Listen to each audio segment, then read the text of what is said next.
Did Bob make you go to John and Mary Ellen's last night? I was shocked. She served blue corn tortillas. It's so dated.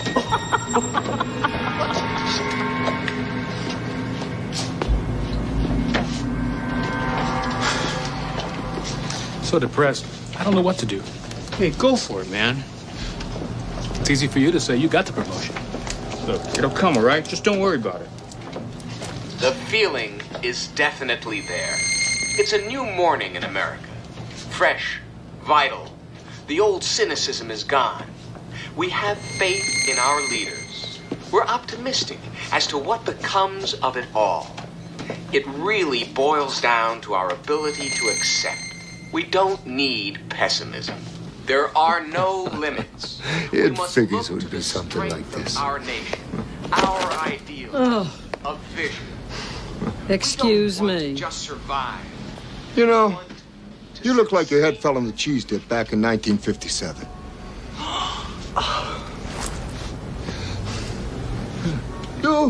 You're okay. This one, real fucking ugly. You see, I take these glasses off, she looks like a regular person, doesn't she, huh? Put them back on, formaldehyde face. That's what we got. That's enough out of you. You get out or I call the cops. Call the cops? You know what you need? You need a Brazilian plastic surgeon. I've got one that can see.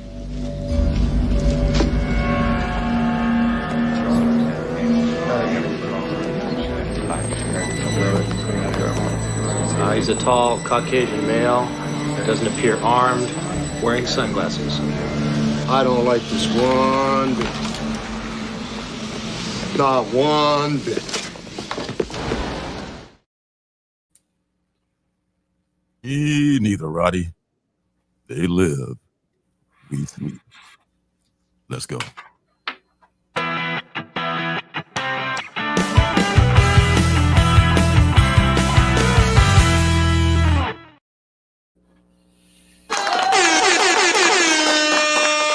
What is happening, everybody? Once again, from one of the greatest movies ever made, John Carpenter's They Live.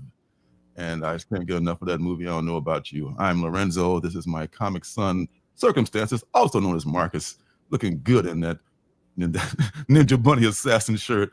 I tell you, you know you can pick one of those up. This place right here. I not only love reading indie comics, but I've self-published several indie comics of my own. You can find them on my Alternative City shop, which has a link below this video. There, you'll find, along with my comics, t-shirts, stickers, and mystery boxes, you'll find pins and magnets that I call CBOs, or comic book originals, which are buttons, magnets, and pocket mirrors that I make from superhero comic books. These are one-of-a-kind items made from images cut directly from comic books, not photocopies, so each one is unique. That's right. So they're aliens or they zombies? What are they? Yes and yes. No, they're aliens. They're like shape-shifting aliens that have taken over the world, and you've never seen They Live. It does seem foolish to just reveal that you can see them. You know, that would be the last thing I did in that situation. Well, it was Roddy Piper, you know, he doesn't give a fuck about. I would be terrified, but I would also like try to conceal the fact that I had this new site. I don't think I'd want that. If that were true, I don't think I'd want that site. Would you want? That's like some red pill shit. Would you want the red pill or no? I already have it. I'm already able to sniff them out when I see them. So yeah, you got the red on it. But perhaps I've said too much. I think you might have. Now they know. They see you. You just did what Roddy did. You can see. Love that shit, man. I fucking love that shit. I'm gonna have to check that one out, man. That's a scary thought. Oh, you know, the whole setup is a scary man. You gotta watch that movie, man. Speaking of watching movies, as I revealed on one of K-pop streams this past week, I watched the movie. I watched Shawshank. Yeah, Eddie mentioned to me that he said he said, I don't know if you heard, but he saw it. And I said, wow. What? And I was trying to figure out how Eddie knew. Now I know it was K-pop. I'm sure Eddie was over on K-pop channel. And you caught it there. I wouldn't have brought it up, but he brought it up and said, "Yeah, you still have to watch Shawshank." Go, yes, I did, Eddie. All right. Well, we're gonna make the chat wait, and we're gonna get to the chat before we get your Shawshank review because we need to get it. But we got the homie John's Comics with Kids in here tonight, or at least in here earlier. What up to my man John AF? He's known. The lovely Miss StreamYard ate your comment. I can't find it. the lovely Miss Janet is here, so I think we're gonna be okay tonight, guys. Everything's gonna be fine. Thank God. We've got comic lore in the chat. Perry and Perry Comics and TK are behind that channel. They're doing some great comic book content. They're doing voiceovers. They've got their girls doing voiceovers for them. So check that out. They're doing a lot of stuff over there. We got the homie Sledhead in the house. He was hanging out in Discord with us at some point recently. So it was good to see him in there. Always a good time hanging out in Discord. Space Case Collectible, formerly known as Space Case Cards. I see we got the name change. We mentioned this last week, but we never got a response. We got the name change. Space. Any word on that? What's going on with that? Are we expanding, or we just didn't like the name? It was too constricting with just cards. I don't know. You let me know. I'm curious though. We've got Codses.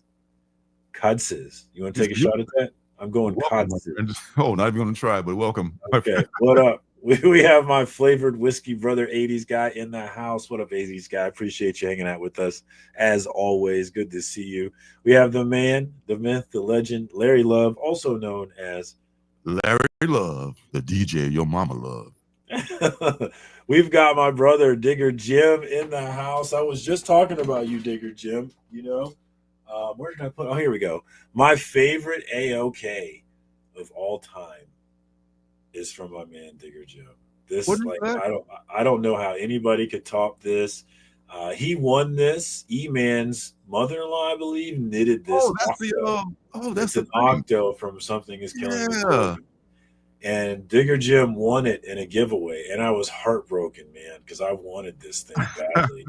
And next thing I know, this community is so beautiful, and that beautifully freckled man is so beautiful. Next thing I know, this thing is in my hand. So shout out to the homie. This is my favorite AOK of all time. I love this, man. And I got an ASM 300 for free, guys. And this is still my favorite AOK, guys. I love this thing. I cherish this thing. I'm so happy to have it. So thank you, Jigger Jim. Good to see you, my man. Happy to see you. We got 90 Miles from Comics, also known as 90 motherfucking Chad. All right. Do you know what that hashtag stands for? I do not. By any chance, you wanna? It's hold me now. I'm 6 feet from the edge, and I'm thinking maybe 6 feet ain't so far down. Holy shit! How do you remember all that? What's up, 90? Good to see you, my man. Thanks for coming through. Phil's Treehouse is here as well. Phil, I miss your face, man. I do. I miss your face. What's going on? Good to see you. Ross the Great is here. What up, my man? Thanks for joining us on this lovely Merry Christmas, also known as New Comic Book Day. And it is time, guys. It has been a long time coming. Eddie has wanted this. I've wanted this. Maybe we wanted it too much. I don't know, but it's finally happened now. And it is time for us to go ahead and make yourself big. Oh my God. And tell me, and the thing I want to say before you give your review, I want to remind you that my favorite ending to any movie ever, whenever I feel down on myself, I seriously, it has been a long time, but like if I ever felt down on myself, watching the end of that movie when he's walking down the beach for his friend makes me feel so happy. The music makes me feel so happy. It's one of my favorite things. What do you think about the movie? I thought it was a good movie, of course. It didn't change my life. Like I felt that whatever you guys are talking about, never be the same again after watching just Life Before Shawshank and Life After Shawshank is what's our. Did you see it come? Did you see the end coming? I didn't see it coming. I was hoping it would be a happy ending, but I wasn't too sure all the stuff that happened, through the movie to all the characters and stuff. A lot of people didn't make it, but it's a feel-good movie. I can see it. Not the whole time. There's some pretty terrible moments in there, man, along the way. There are. You earn it. You earned that ending. There are, but prison is 10 times worse than that. I can imagine. I can only imagine prison being like even worse than the worst parts of that movie, which is horrifying to think about. But yeah, I mean, to see the triumph, or I guess I don't need to spoil because everyone on the planet except me has seen it, so I can just probably talk about. It's been on my wall for over 20 years. That poster has been on my wall. Every wall, every place I've lived, that poster has been on the wall since I was in college.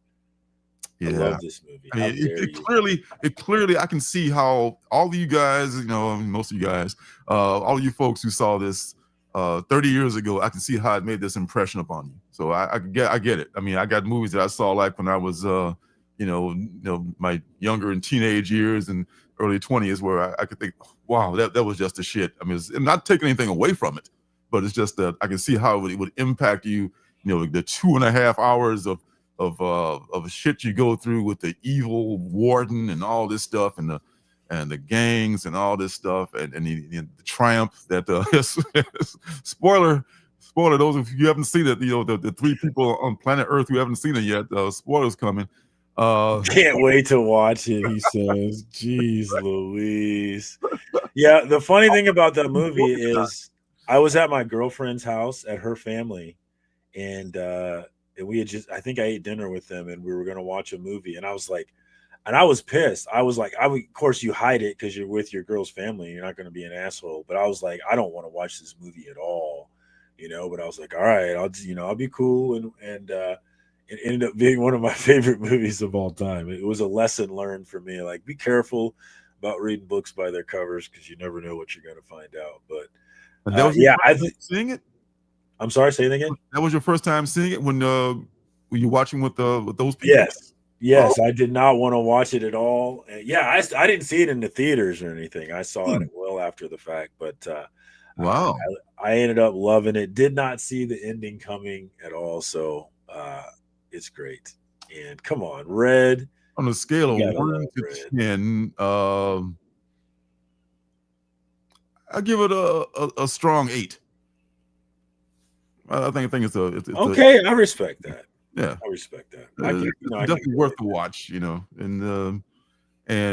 some things were, I would say, formulaic, but I was hoping that it would, because it could have ended any number of ways. I'm sure they probably had filmed different endings, as they sometimes do with movies, but I think they chose the best one to give the audience some hope. And it is get busy living or get busy dying. Come on, man, solid gold. Come on, we got Benny Compton in the house. What up, Ben? That's another one of the Discord brothers. Good to see you, my man. Hooked on Juno can't stay, but he wanted to come in and say hi, mostly to Miss Janet. Oh, come on. Thanks for coming through, my man. We always appreciate the time you make for us. It's always you guys making time for us, and we always appreciate it. You're not expected to be here, but it's super cool that you might be here. Yep, absolutely. And thanks for those who are watching on the replay. I always forget to thank you beforehand, but thank you. The homies. Absolutely, the homies. I've been trying to say that in my show last night too. Like, I'm trying to mention them as well. Like, because if I look at the numbers, I do have a lot of people that watch after the fact. So Madam Web blows it away. Madam Web is like I think it could be. How dare you? How dare you? I haven't seen. I'm calling the post office. I'm telling them to send that package I just sent back. How dare you say that? Yeah, I would not. I wouldn't say that. It's better. I've seen several prison movies, and that's probably the best one. Definitely the best one, I should say. Definitely the best prison movie, and it was a very good movie. It was, I just had to find time to, even though our dog had a seizure in the middle of it, I had to stop it. It took me forever to even finish. In the middle of the night, I was watching it. Yeah, he's like, so that kind of, put a damper on things. But after he got okay, I just finished watching it, and I was like, yeah, I'm glad that I got to see it. Great performances all around. It's finally over. Yeah, to finally drop this subject. We got the beer, for those guys, and just sit back and didn't really be wanting it. Wasn't that a classic scene? Or when he plays the music loud and he just takes the punishment. Ave Maria or whatever it was. That's right. So many great scenes. Warden, Andy Dufresne, that son of a bitch. That dude's got some huevos on him. And the only reason he didn't get fucked around by the ward is because he was cooking the books for him. So you know what I'm saying? Dude, he was the man. Andy Dufresne, you can't fuck with him. Yeah. Doing that much time, he deserved everything he got. Yeah. You know, funny thing, Space Case, I looked on Tubi. I couldn't find it. I couldn't find it on Tubi. I had to rent it from Prime. I rented from Prime, which is only like $4 or something like that. But we had no commercials. I'm glad I had no commercials. I love Tubi, but some things I'd rather just watch without commercials. You know what it is, Janet. You know, Lorenzo's a Chiefs man in his heart. It's all just where did you get that? How long have you had that jacket? You see, so Janet was asking if we coordinated our outfits, and I would say, you know, we didn't coordinate anything. It's just our hearts are in the same place. They are. And I can't even see that comment. You know, I'll tell you, y'all think I'm crazy, but I'm watching it in StreamYard. I see it in StreamYard. But I don't see it. I don't see it in StreamYard at all. On Chrome? Are you using? Yeah, I guess so. I don't see her. Okay, now I see it. Okay, maybe I'm just blind. All right. There a new possibility has entered the arena. Yeah, well, you know, maybe he's just around. I don't know. Stick around. It happens to a lot of us. Yeah. So check off the list.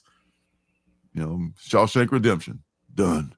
All right, now you got to watch They Live. So you know that's all right. Yeah. I'm gonna make you motherfuckers wait though. That's right. Only fair. It's only fair. All right. No problem. I also want to talk about just quickly the Tyson fight, man. I mean, did you see my reel? Did you see my reel? I don't think I did saw you. I think you liked it, dude, or maybe you did. I did a reel where I perfectly accurately predicted Jake Paul by decision. I wish I would have bet it. I was like, I'm not betting on this because it's not a real fight. So I'm not putting my money on this because it's not a real fight because I'm worried that there's some trick in here that I can't bet on. But like, if this is any kind of semblance of any kind of fight, it's going to be a decision for Jake Paul. And I wish I would have bet it. You know, I wonder, I know Mike is almost 60 and Jake Paul is bigger than him and half his age. I wonder, you know, I wonder if they kind of took it easy. I feel like Jake took it easy on Mike. Oh yeah, I wonder. He did.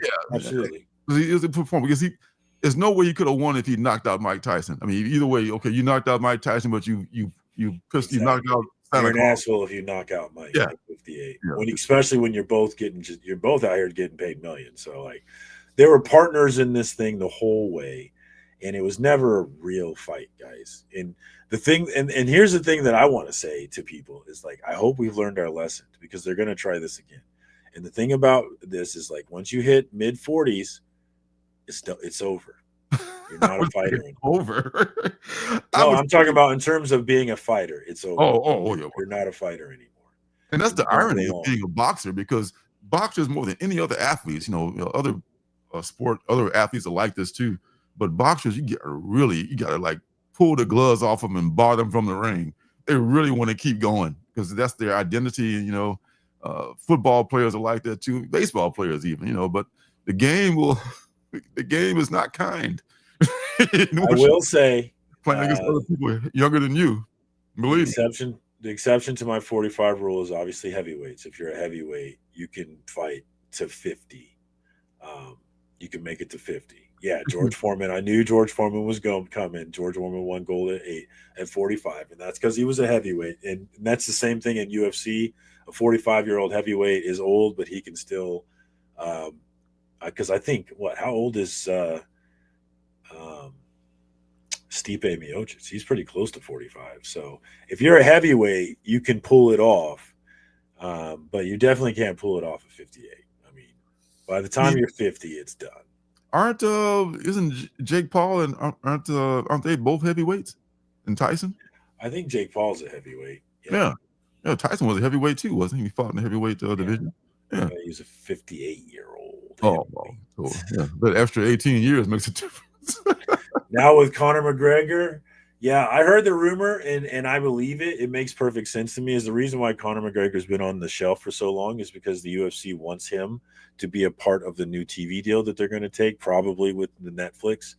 And the deal is worth a lot more if you have 2 Conor McGregor fights as opposed to 1 or none. And so that was floated, and that made a lot of sense to me as why he's been on the shelf for as long as he has. He was supposed to fight Michael Chandler multiple times, and it just never came together. And it never made sense to me why it never came together until then. So, and the other possibility is that McGregor's juicing. So I don't know. Yeah, you know, I'm not a big boxing fan. I just watched it because I know of Mike Tyson. I saw him in his prime and all that. Did you actually get to watch it? I watched it. I didn't watch it when it was happening because I heard it. Okay. Okay. That's what I wanted to get to. Yeah, I didn't. As I look at the replay, like 5 hours. I'm not sitting through 5 hours of this. I just fast forward to the end. Like, okay. I watched the Serrano fight, and then I watched that fight. That was it. I didn't watch it. Okay. So I mean, no, is Serrano the woman fight? Yeah, the fight right before. Yeah, the I think I saw a little bit of that. Yeah, that was a real fight. Man, did you watch that fight? The girl that won, like, say what you will about the decision win, whatever, but like the girl that won, the way that she was leading with her head every single time, even after she lost a point for leading with her head, she was constantly leading with her head. And man, it was really pissing me off the way she was doing that. It was pissing me off that the ref took a point and then didn't say anything when she kept doing it. But okay, that was my rant about that fight. Yeah, it kind of hurts me to see women beating themselves in the face too. I mean, you chauvinist pig. Hey, you know, I mean, they want to do it. It's on them. You know, you do you, boo. But I'm just like, damn. I love high level fights, no matter if it's the ladies or the men. Ronda Rousey at her peak. Oh, she was so fun to watch. She was so fun to watch. Yeah, I really don't get a lot of enjoyment out of watching two people I don't know beat the shit out of each other. I mean, if somebody I don't like, I like to say, beat that motherfucker's ass, but I don't really, if somebody I really don't like, I just did the Tyson thing out of curiosity, if sometimes there's a boxer I don't like, I'll watch the fight, but I'm not really, you have to have feelings about it. Like, It can't just be about the sport for you. Like, who's the better fighter? No, because I don't know. I mean, yeah. I mean, sometimes I guess I don't know. I'm just not a boxing fan. I guess I just I'm a pacifist.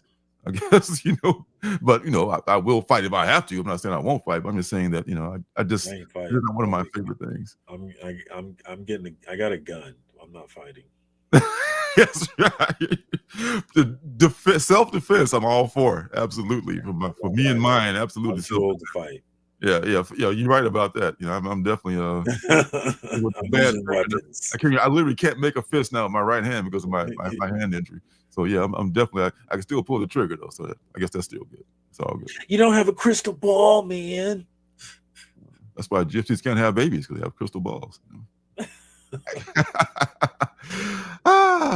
Gosh, I tell you, Lorenzo is kind-hearted. See, I don't have that problem, Janet. Right. Yes.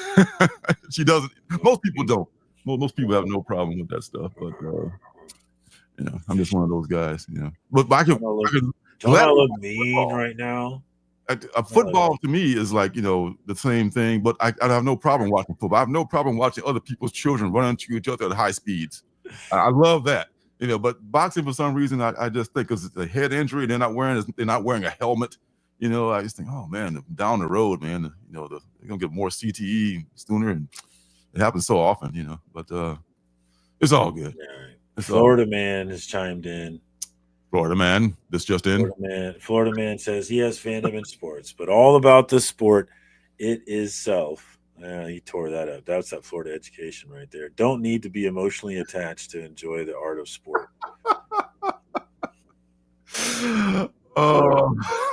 Florida. Put that in the notes, 90. Florida education. You didn't go that way. You didn't go there, did you? Wow. Oh wow. Wow. Oh, Florida education needs help, y'all. Well, in the last 90. We've got a guest waiting. We have IS Fergus waiting to talk about his new books, Children of the Night, that new series, which the link is down below, that leads to We get 30 minutes. Oops. You didn't even get to your books. It just flies by, man, doesn't it? Just when you're having fun, especially. And the last thing, the Bears, and of course the the aforementioned Chiefs, the chefs that finally lost the game. You know, it's best they lose now, because if they don't lose now, you can save that loss for the playoffs, and that's a 1 and out kind of a thing. So I think it's best that they get that loss out of the way. Yeah, we ain't worried about it. Like, Bills, I'm happy for the Bills. They really needed that. For us, this is preseason. We're still in the preseason right now. So. In the preseason, that's right. Straight up, this is preseason. Like, I just don't like. I mean, I didn't really want to be undefeated because that's bad voodoo. Especially the way the Patriots went out. That's just bad voodoo. I don't want that. Plus, we don't want the narrative of the undefeated season going late into the season. That's not something that you really want for your team, I feel like. So losing this game is totally fine. I don't think they wanted to lose. I think they wanted it, but losing it, totally fine. These games do not matter. They're 9-0. We're going to the playoffs, and that's when it's going to matter. So my heart is going to be beaten come playoff time for it, but during the regular season, as you guys call it, or us, we call it the preseason. Yes, that's what we call it. And my Bears call it just like, I don't know what they call it. They call it practice, because oh my God, man, Jesus! I mean, you talk about being snake bit. I mean, first the Hail Mary just broke everybody, and now you get this missed field goal. Everybody else's kickers can kick the ball 60 yards with no problem, right? You got kickers kicking the shit out of the ball. In fact, the Bears have a punter. I don't know if you noticed or not, but they got a punter that's going to be an all-pro. That dude can kick the shit out of the ball and place it right where he wants it. This Aussie dude, people buying his jersey. Yeah, he's what is this? Corey Taylor. I think it's Corey Taylor. Terry or Corey. I forget. Taylor is his last name. But man, that last kick was just ridiculous. And right now, you're just playing to develop young Caleb, and the season is just a wash. As you kind of thought it might be.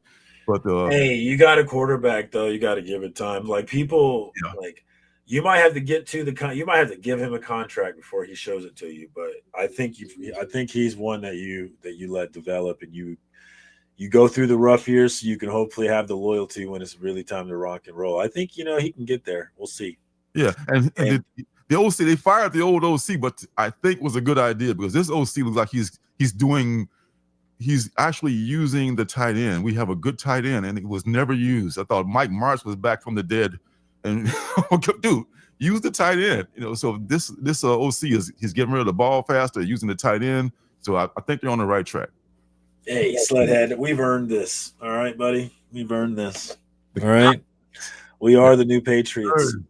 Yeah, I mean, I can't argue with that, because they look pretty damn good. They keep winning. All right, so we're gonna thank you. Good day, sir. Yes, you got to give credit where it's due. So we have a guest, as I mentioned before, and his name of his series is called Children of the Night.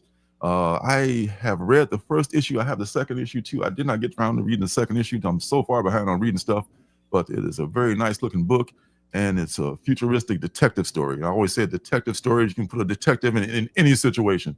I mean, you can make a caveman detective. I love detective stories. So let me show you a preview, or I should say a trailer of his work. Here we go.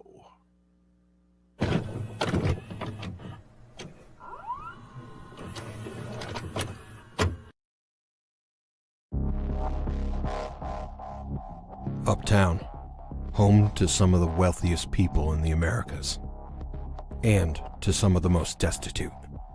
The neon lights and smiling faces do little to mask the discomfort that citizens live in day to day.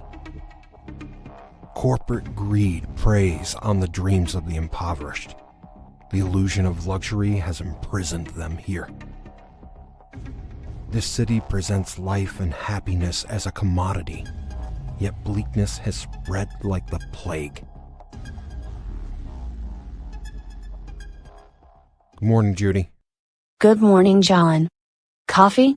Please. John, there's an Olympia here to see you. Yeah, send her in. After years of redundancy, you start to lose the thrill of the next case. The cases are always the same. Unfaithful spouse, or is your employee stealing from you? Maybe it's insurance fraud. Or maybe you just want dirt on someone. Why are you here? Hi, John Black, right? I need help. Someone has kidnapped my little brother. Or maybe this is a new case after all.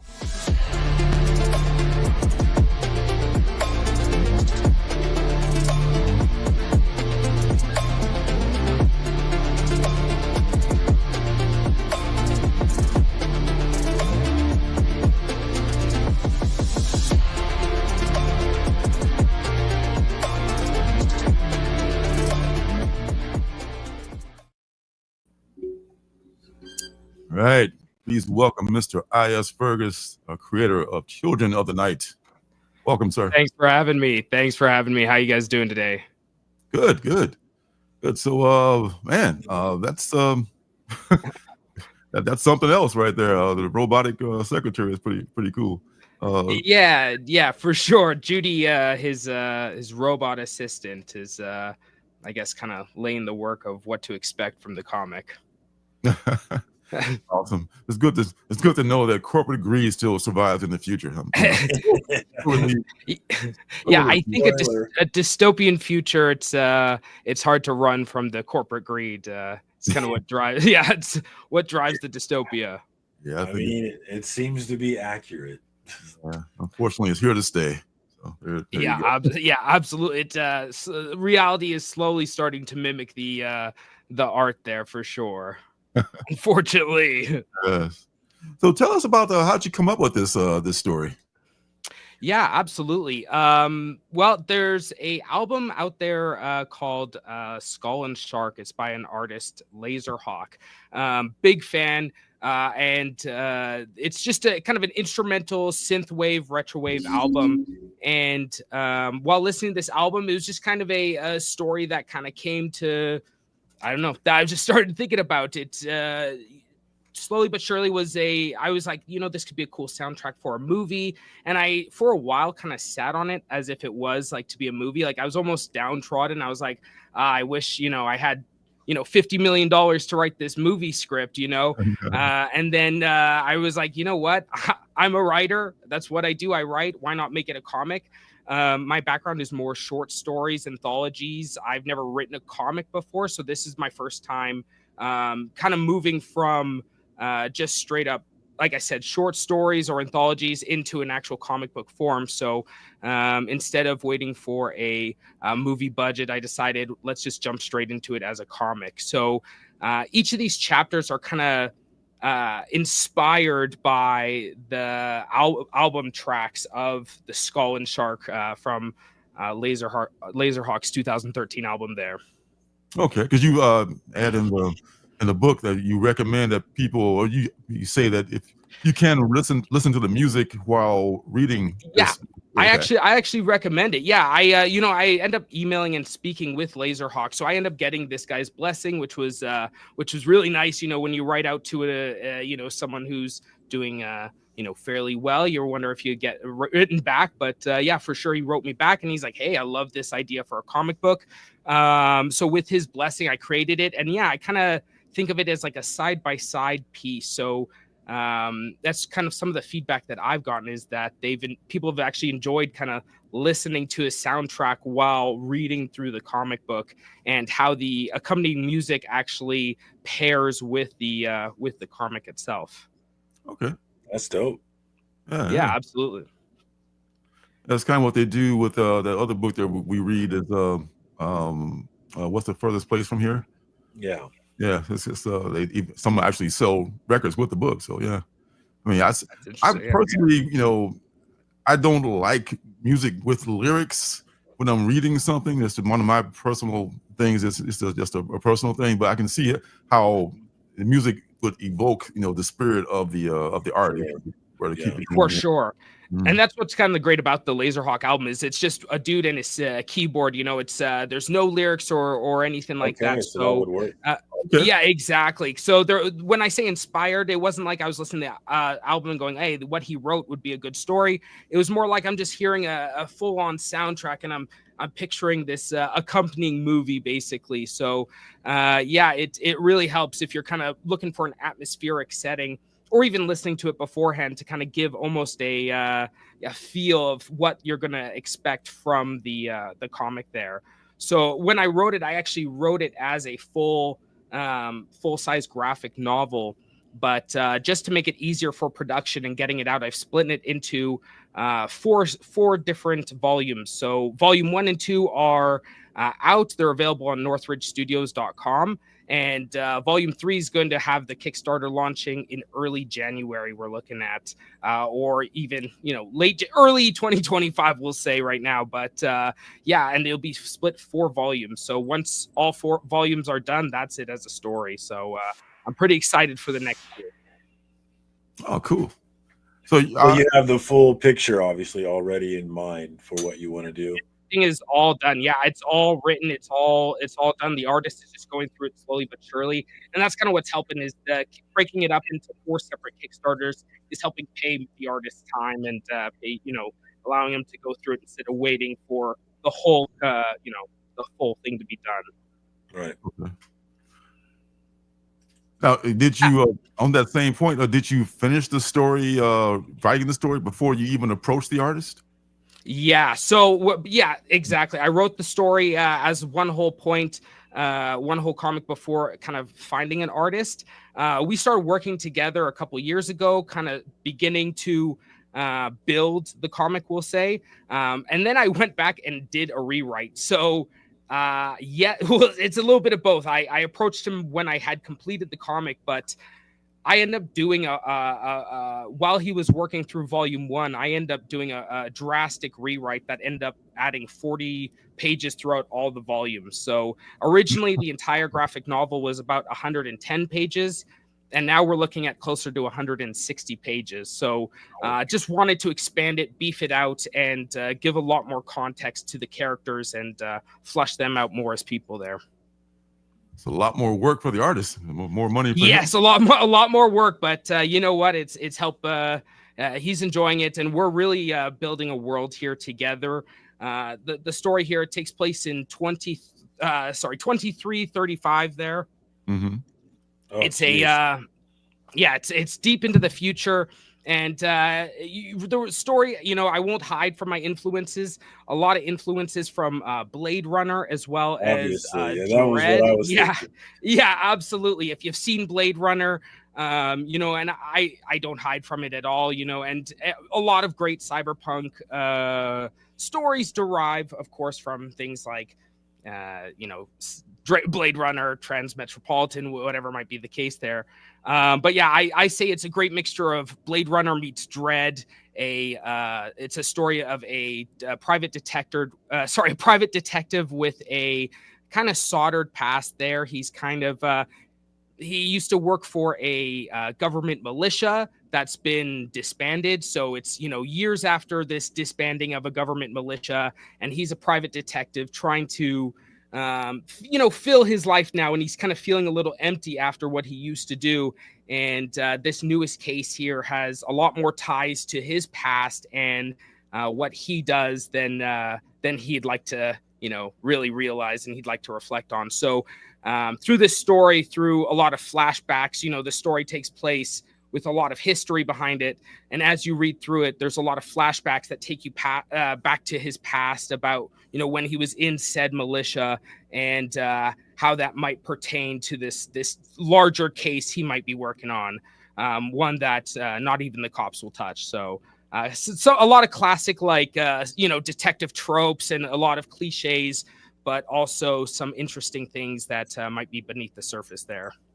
Okay. And the cops are different than his militia, which I believe they refer to as the samurais. Is that correct? Yeah, absolutely. So yeah, the cops are, what they are today. They're just standard police officers. And the militia are more like Again, I won't hide from the influences of Dread. These guys are walking executioners. They can kind of make a protocol, on the spot there, and have a lot more training to them and kind of a little more authority than an average police officer would. But it's because of that authority and that ability to execute that they were disbanded, that the government ended up saying, hey, the people have voted no, we don't want walking executioners. And how does one of these guys, how does he continue his life after he trained his whole life to become a samurai? How does he move past that is part of his journey as well as a character. Oh, okay. Because some of the characters mentioned at some point, telling anyone that you were a samurai, like, they would come for your ass if they knew that you were a samurai.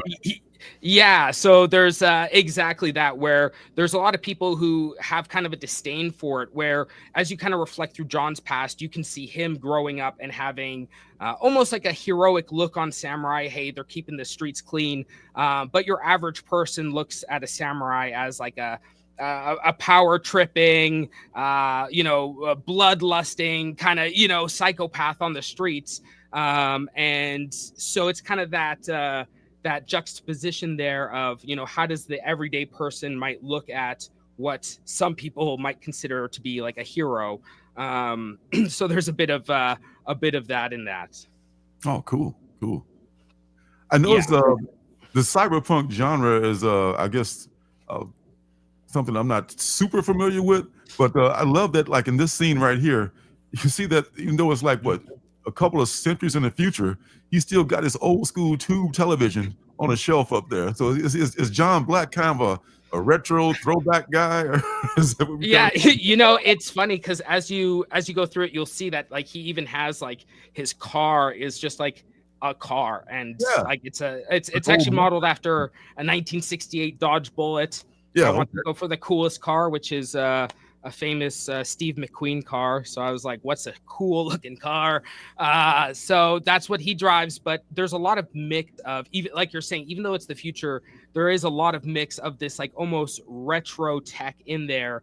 And it can reflect very much so on where he is in the working class. Like, where does he stand? And even though it's 2335, I'm kind of like it's almost like a parody on even movies like Blade Runner or even Transformers, the movie, the old cartoon movie where they're like, it's the year 2005. It's like they expect the future to look so in a certain way, and we roll past those years. And so it's kind of a parody of that, where I just launch it deep into the future, let's say 400 years in the future, 300 years in the future, but we're still looking at, like you say, tube televisions and convertibles as a car. So I like that mix of retro and new tech, which is totally believable, because people would think that we would have like the Jetsons right now. We'd have flying cars and like a suitcase that turns into a car or whatever. But exactly. Things sometimes move a lot slower than we expect. Yeah, you have this little computer we carry around that's masquerades as a phone, but that's probably the most amazing thing we have in our everyday lives. Exactly. Huh, awesome. All right. And this other thing about, I guess we'll learn, if I had read issue number 2 like I should have, maybe I will learn more about John's past. You explained about his samurai, his militia history. I guess, did he make a decent amount of money in that time? Because a woman comes to him for assistance, and she's like literally homeless, and she's looking for help. But if he decides that, what, I'm going to look for it. Don't worry about it. I got it covered. Of course. So there is a lot that John holds in his past. A lot of not only what he did for work, but who he knew as certain people. So it's a little bit hinted there in chapter 2. He's attending a funeral, and it kind of shows you he has some connections to some people. But it is kind of revealed through the story, through his through his life, that money might not have ever been a drive for him. He during this phase in his life, he might have had exactly what he needs to carry on this mission, let's say. Yeah, you'll dive in for sure, and you'll see that, like I said, his past will reveal why he has the resources that he has, we'll say. Okay, gotcha. All right. Absolutely. Mystery, I like it though. That's fun. Yeah, it's a mystery, and yeah, I'm excited to get it in people's hands. Like we're saying, it's available at northridgestudios.com. Link in the chat, guys. It's thank you. It's the actually the debut comic of Northridge. It's a small publisher up here in northern Canada, and I've been partnering kind of with the owner there, and so we're actually the debut comic. So it's a pretty exciting thing, and so Very yeah, cool. future Kickstarters are coming, and these volumes are only going to get beefier. The first couple volumes are about 25 to 30 pages. But the next couple of volumes, you're looking at closer to 45, 50 pages. So they're going to get beefier, and we're going to really dive in. And it's hyper violent. It's in volume 2, you see some a couple heads exploding. So it becomes apparent the force and the abilities that the samurai had, and kind of truly reflects on why the average folk may not have liked these people walking around the streets. Oh, very cool. Interesting. Okay. Absolutely. So you are in Canada. Huh? I am in Canada. I should add that. Yes, I was born and raised Vancouver, but through a series of life events, I've moved further and further up north. So now I'm deep up in northern British Columbia, up in the mountains in 5 feet of snow. So really, it gets snowy up here. It gets snowy. Right now, 5 feet might be an exaggeration right now, but we'll get 3 to 4 feet at times. And right now, I think it's like 2 to 3 feet right now. So it gets snowy for sure. It's the deep white north up here, but which is funny because growing up in Vancouver, Vancouver's very much a fake Canada when it comes to weather. It doesn't hold true to the rest of Canada when it comes to weather. That's for sure. See, but right now, I don't know if a lot of people know. We're in the same area. I'm in Washington State, so I don't know. Are you getting that? Are y'all getting some of that bomb cyclone, atmospheric river nonsense going on up there as well right now? Is that what's happening? Not too much. I mean, I'm way past Vancouver now. I'm like, if you get in Vancouver and drive for 15 hours, then you'll, so I'm way past Vancouver at this point. But yeah, I don't know what's going on in their weather. Yeah. It's crazy. Deep north. But I got to say, I've driven up and down a few times between Vancouver and where I live. And British Columbia never ceases to amaze me in the beauty. But you live in Washington State, so Pacific Northwest, you know how great the Pacific PNW, here we go. You guys are everywhere. Yeah, it's great. It really is. It's blessed to live here for sure. Oh yeah. This is when I first landed here, it's like a different planet. It's like, what? Oh yeah. Yeah, I came from Chicago in the Midwest, where everything is flat and it's like one kind of weather all the time. I mean, either super hot or super cold. But here it's like it's kind of a trippy weather thing going on here. But love it.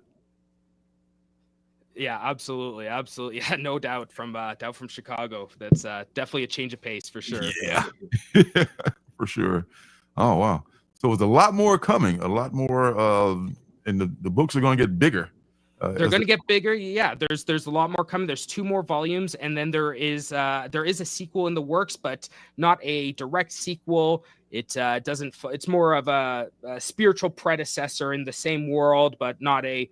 John's story is over in Children of the Night, we'll say. That's the one and done there. So there is a spiritual sequel in the works that I'm writing on, and be working with the same artist, Epple. He's incredible. I'm blessed to get to work with him. I went through a couple artists where, kind of gave them all the same page to work with just to see who I could vibe with, and the stuff that he came up with, and he's kind of come back with. He's really brought a lot of this stuff to life. So a writer is one thing, but is nothing without his artist. So a lot of great shout out to that guy, because he's doing a lot of great work here with the comic for sure, bringing it to life. Yeah, like a good partnership. You're gonna get the good writer, and you can do it all great, but you gotta have a partnership if you need a writer needs an artist, and an artist needs a writer. Absolutely. Oh wow. Did you You went through a few artists before you found this guy. I'll say more like I sampled a few artists. We'll say in the sense of I sent saying, hey, I'm looking to see, I paid them for a page rate just to see, hey, how's that? Let's see what this page looks like with your style, and then for a few folks, and then just kind of spoke to the one that I vibed with the best. And there was a lot of great artists out there, but you just kind of want to work with someone who fits the style that you're kind of envisioning, and so didn't waste anyone's time, and we found a great connection with Epple there. He's like I said, he's doing great. That's awesome. Yeah, absolutely. You say, you have you say you're a writer. You do you have like a day job where you do different kind of writing, or?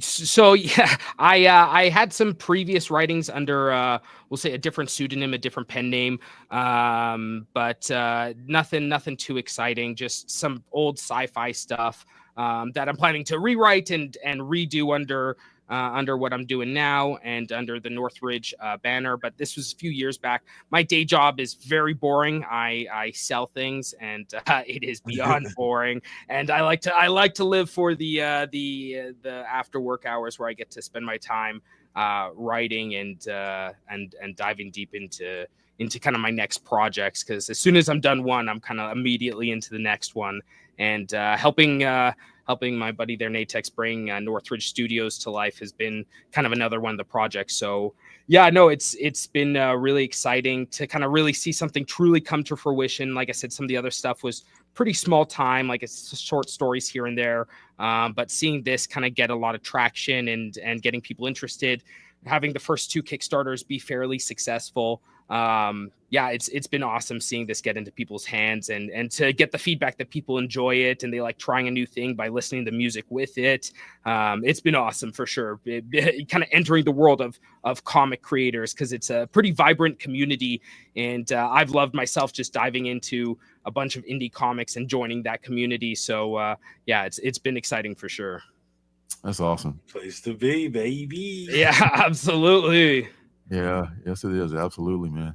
Wow. So, you've done a Kickstarter for each one of them. This will be your 3rd Kickstarter coming up in January. The 3rd Kickstarter coming in January.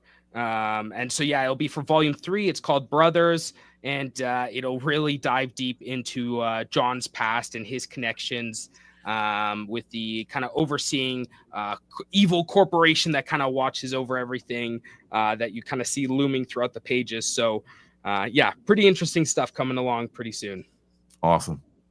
We look forward to that. Oh, wow. So and that's northridgestudios.com, guys. Again, the link is in the chat. Definitely check it out.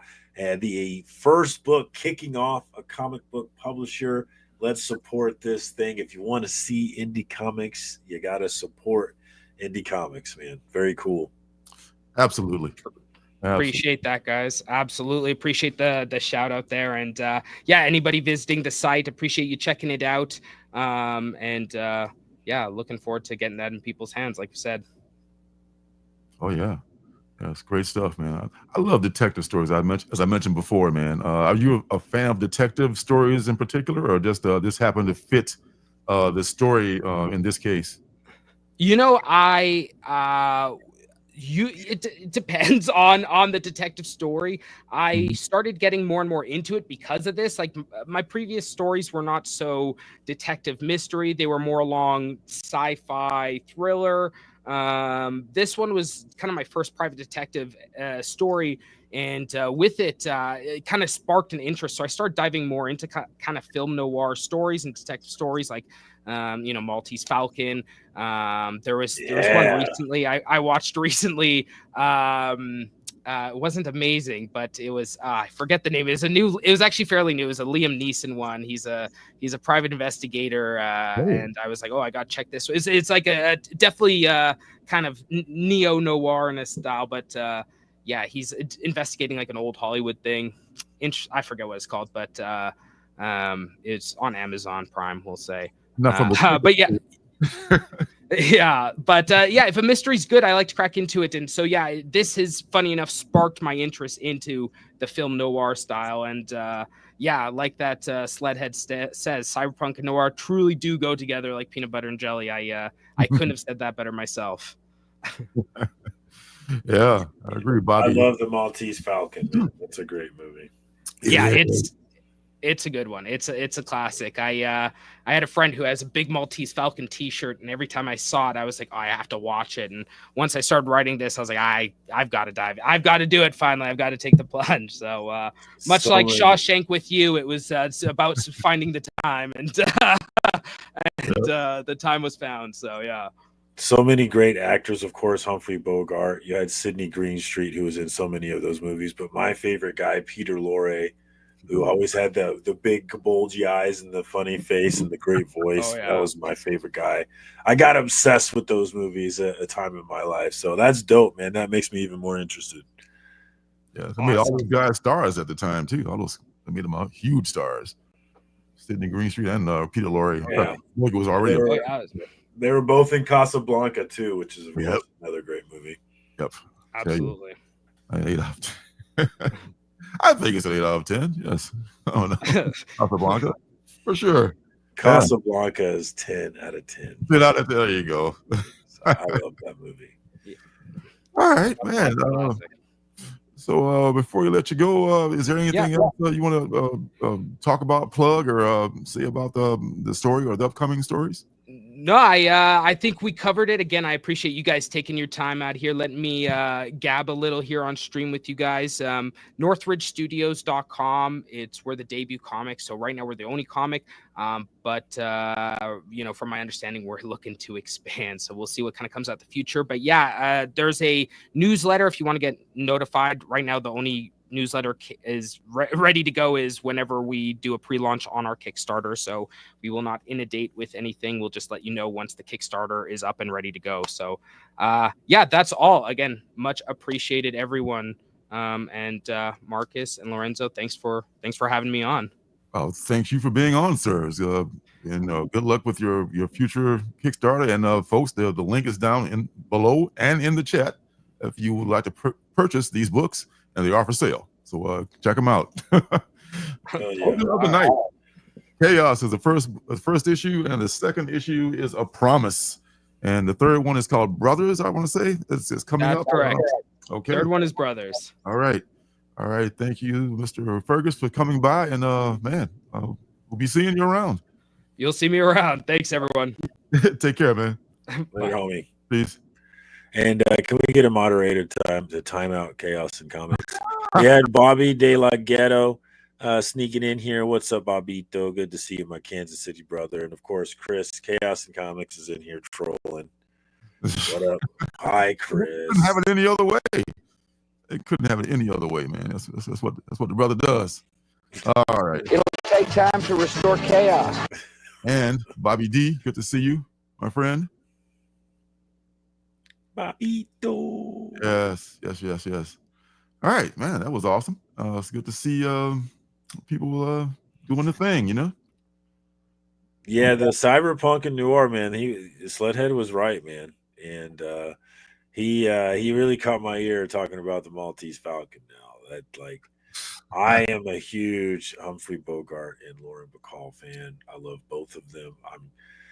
I spent a little time in my life obsessed with both of them. They call it Black Bird. The Black Bird, folks. I'm not trolling. I'm adding joy. Listen to this. Yes. He adds joy in any room he enters. All right. Man, oh, man. All right. So, what do you got here? I haven't shown my stuff I picked up today. Have you made it to the shop? I do not have any. I have not made it to the shop. I do not have a what's good. So this is your portion of the show. Okay, how you feeling otherwise, man? You getting around a little bit better? I know you were. Yeah, I'm still. We were just thinking about this. Like, man, I still walk with a limp, man. I'm like, I've never been this injured in my life. Wow, man, for this long. And but at least I can get around a little bit. But I need to get on the roof and put these lights up before. Oh, dude, do not get on the roof with a bad leg. Fuck those lights. Go lightless. Gotta figure this out, man. I don't want to get up there with a bum leg. I hear you. Yeah. Oh, you look like you're going, who, me? Oh, yeah, Marcus. Oh, my God. You're trolling me again. Come on now. Man, again, Sam. Louise. Like I did when she was here. Jeez Louise. All the gin joints in all the world, she walks into mine. Great lines in that movie, too, man. For sure. Oh, no, right? Please. Oh, my God. I got to get on the roof even though my leg doesn't function like, dude, man. Have you seen anybody about it? Like, I know medical help is expensive. I haven't seen anybody about No, this. I went to the doctor, yeah. And I'm doing what she told me to do. Yeah. What did she tell you? Just fucking elevate your leg, ice and cold, and wait for it to heal. So there's no any tears or anything like that, or there's nothing that will take, any special treatment to heal, or just time itself will heal it? They did not tell me. Mm. I know I tore it, but they didn't. All they told me is what they couldn't see, not what they could, not what it was. But we'll be fine. Let's get to the books. Enough about me. I know this guy's a tough guy. Yeah. I'll give it. If I have one leg, God damn it, I'd be Long John Silver. I still go on the roof. All right. Oh, thanks, Bobby. I appreciate you, my man. You're a good man, brother.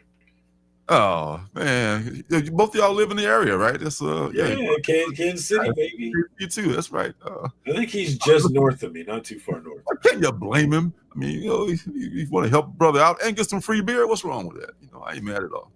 Thank you, Janet. Yes, CBS cares. All right, lit up like a Christmas tree. Merry Christmas. Merry Christmas, baby. You sure did treat me nice. All right. Let's talk about these books I picked up.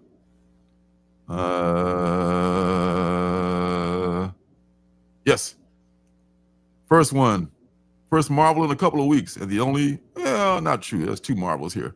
The Wolverine #3, which apparently is going to be some sort of first appearance in here. So it's going to be worth $1 million. You can count on it. Hunted by Department H.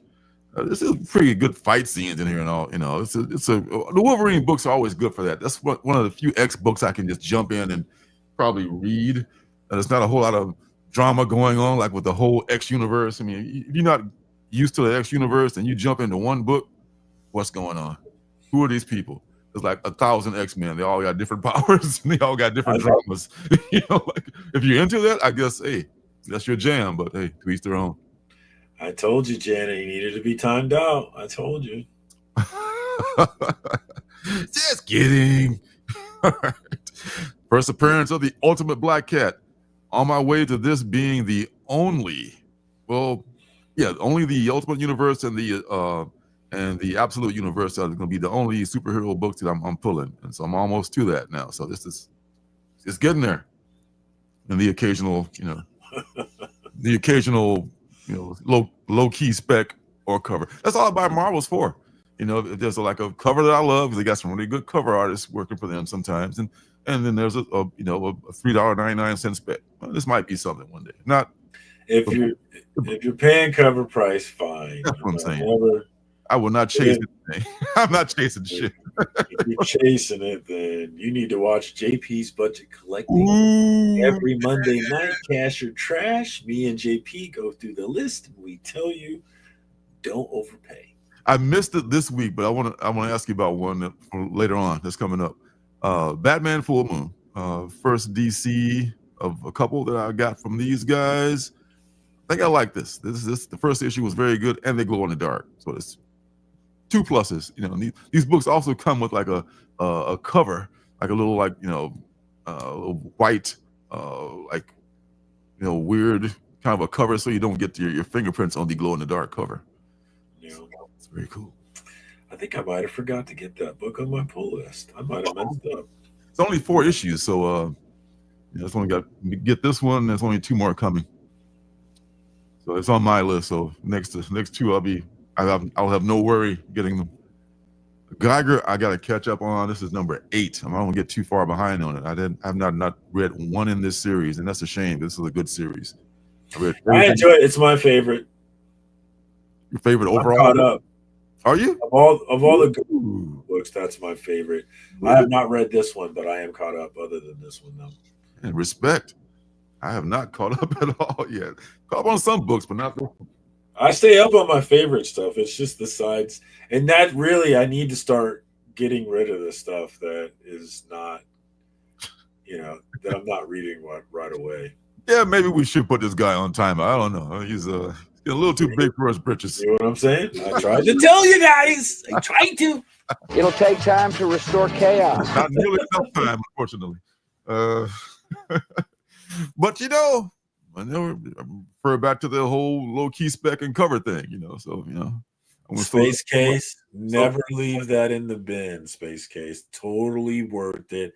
It's stupid. You're an idiot to spec on modern comics, but if you're gonna spec on modern comics, spec on Ghost Machine. Let's go.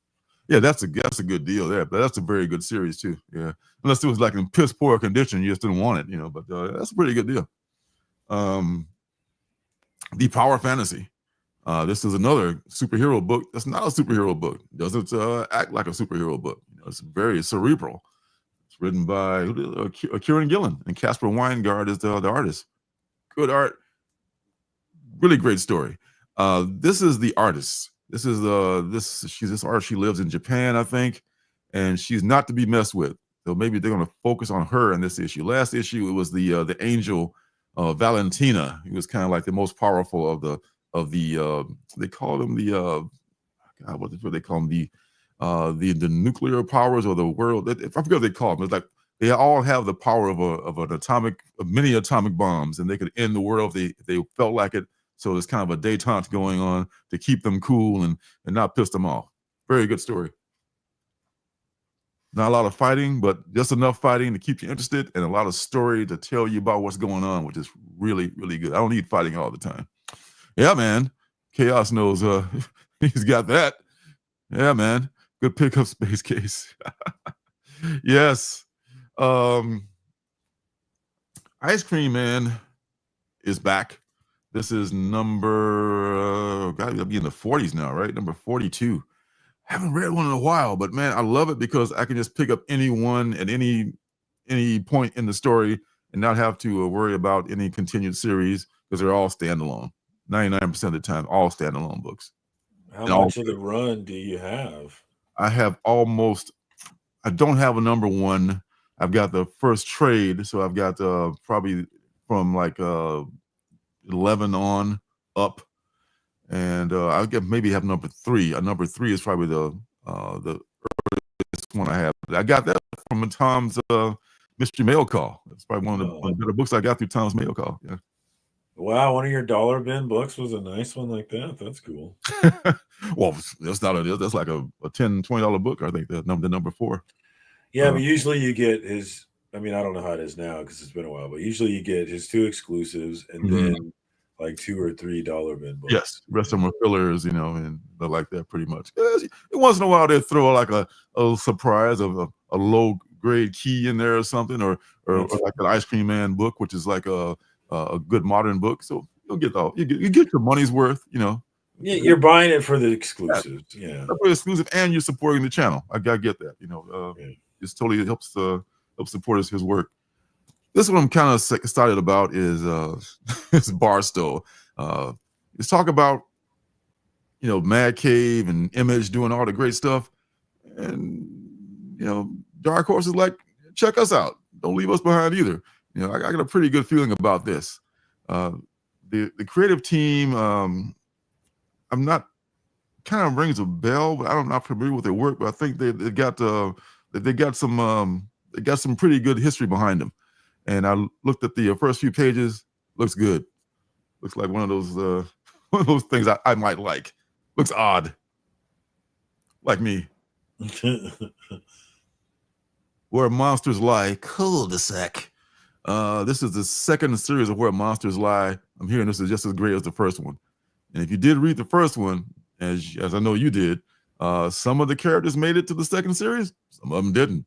So this is the new adventures of whatever the hell they're doing. These monsters who decide to, just kind of like get a place where they can just come. Not monsters, I'm sorry, serial killers who decide to just come and just have a place where they can just come and chill out between serial killing. You gotta have a place to just decompress, between all that stuff. Serial killer is hard work. So Where Monsters Lie, it's one of those things. Hey, Smokey. Smokey wants to come in. He's pissed off when he can't come in when he wants to. All right, Mugshots, number 4, last in the series. I'll tell you right now, this is going to be one of my favorite books of the year. And start thinking about yours too, son, because it's that time. Yeah, and I was thinking about that today, actually. I got to start putting my list together. Yeah, yep. I got I want to start going back over. Oh yeah, that came out this year too. You know, a couple of the baby came out in December. I want to grandfather in, maybe. You know, I might do that. So we'll see. I don't know about that, but start thinking about it.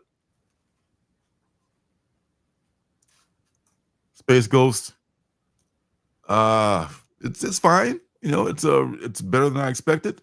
I'll probably, I have to catch up on this too. I haven't read since number 2, but it's probably, I heard it's pretty good after number 2.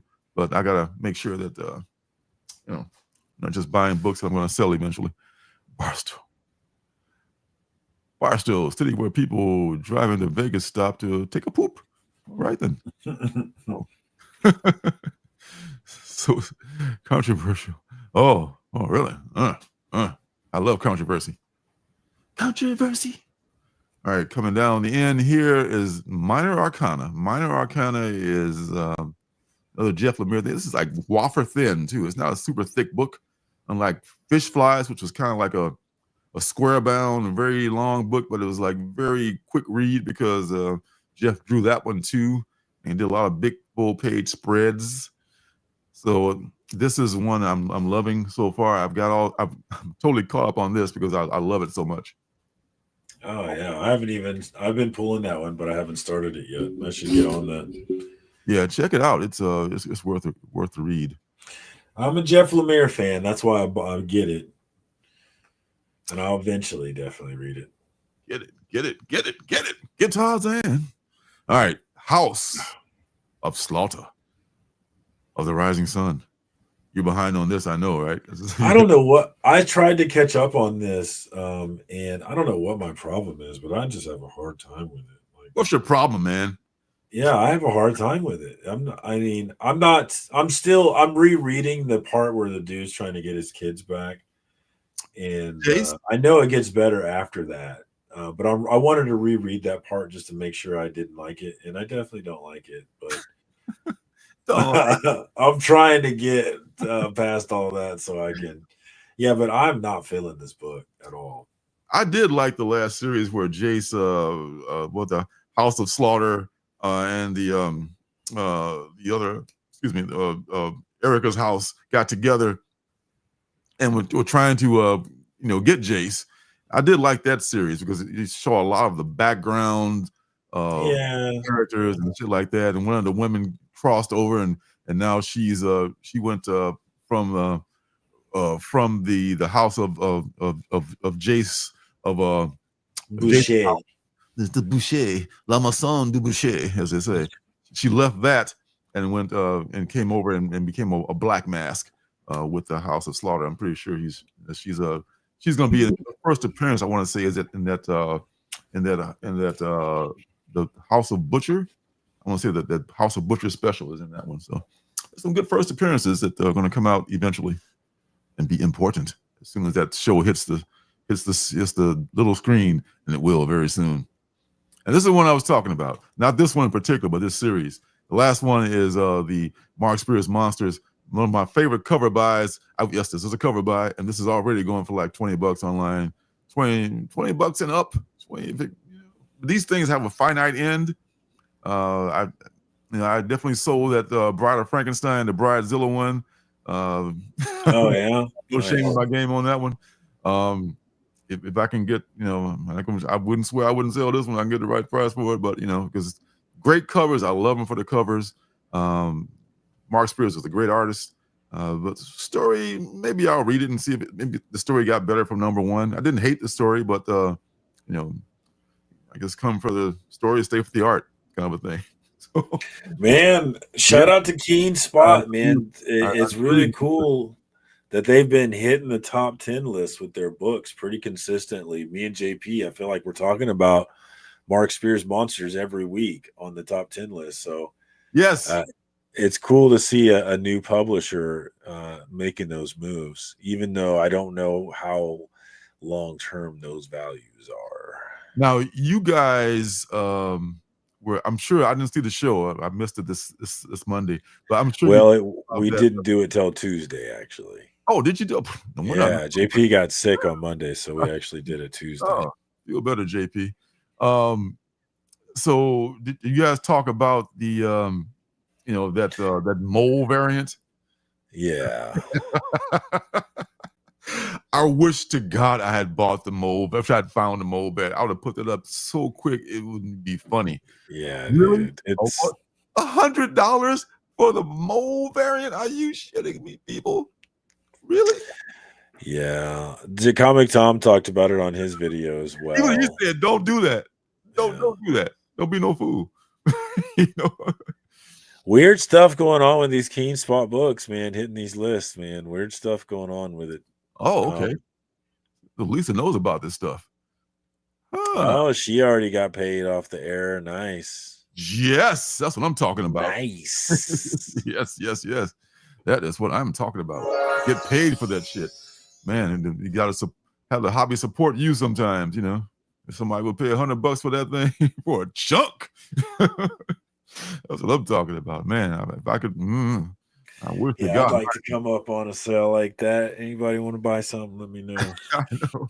I have that variant, but not with the mold. So, man, it ain't worth nearly as much. But I had the mold. I was selling some Frank Miller. Oh, wait a minute. $1,000, guys. I was selling it on JP show. $1,000, guys. Steal. Yeah, you can get a tape. How many of those you got? 3 or 4? No, they're all different ones. Oh, okay. Okay. Frank Miller ones. Some Frank Miller goodness, though. You like that action? Yeah. I mean, that was on the list, I think, this week too. The Punisher Daredevil one was. Yeah. So, man, you can get it. Get what you can. Oh, Bobby. Yeah, I wish we could fix all of that. Yeah. Was there a flood or something? They just got they need a new roof. The whole building, not just them. The whole building needs a new roof. Man, that sucks, man. That's not healthy either, man. Yeah. Get that. They can get that done. All right, so what's good? I got a gang of shit for what's good. I can remember what it is. All right, so let's get the branding for what's good up there, and we can get started with that part of the program.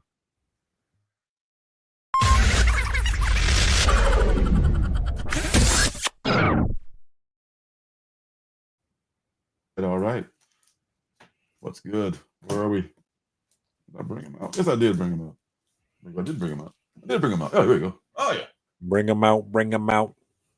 It's hard to yell with the barrel in your mouth.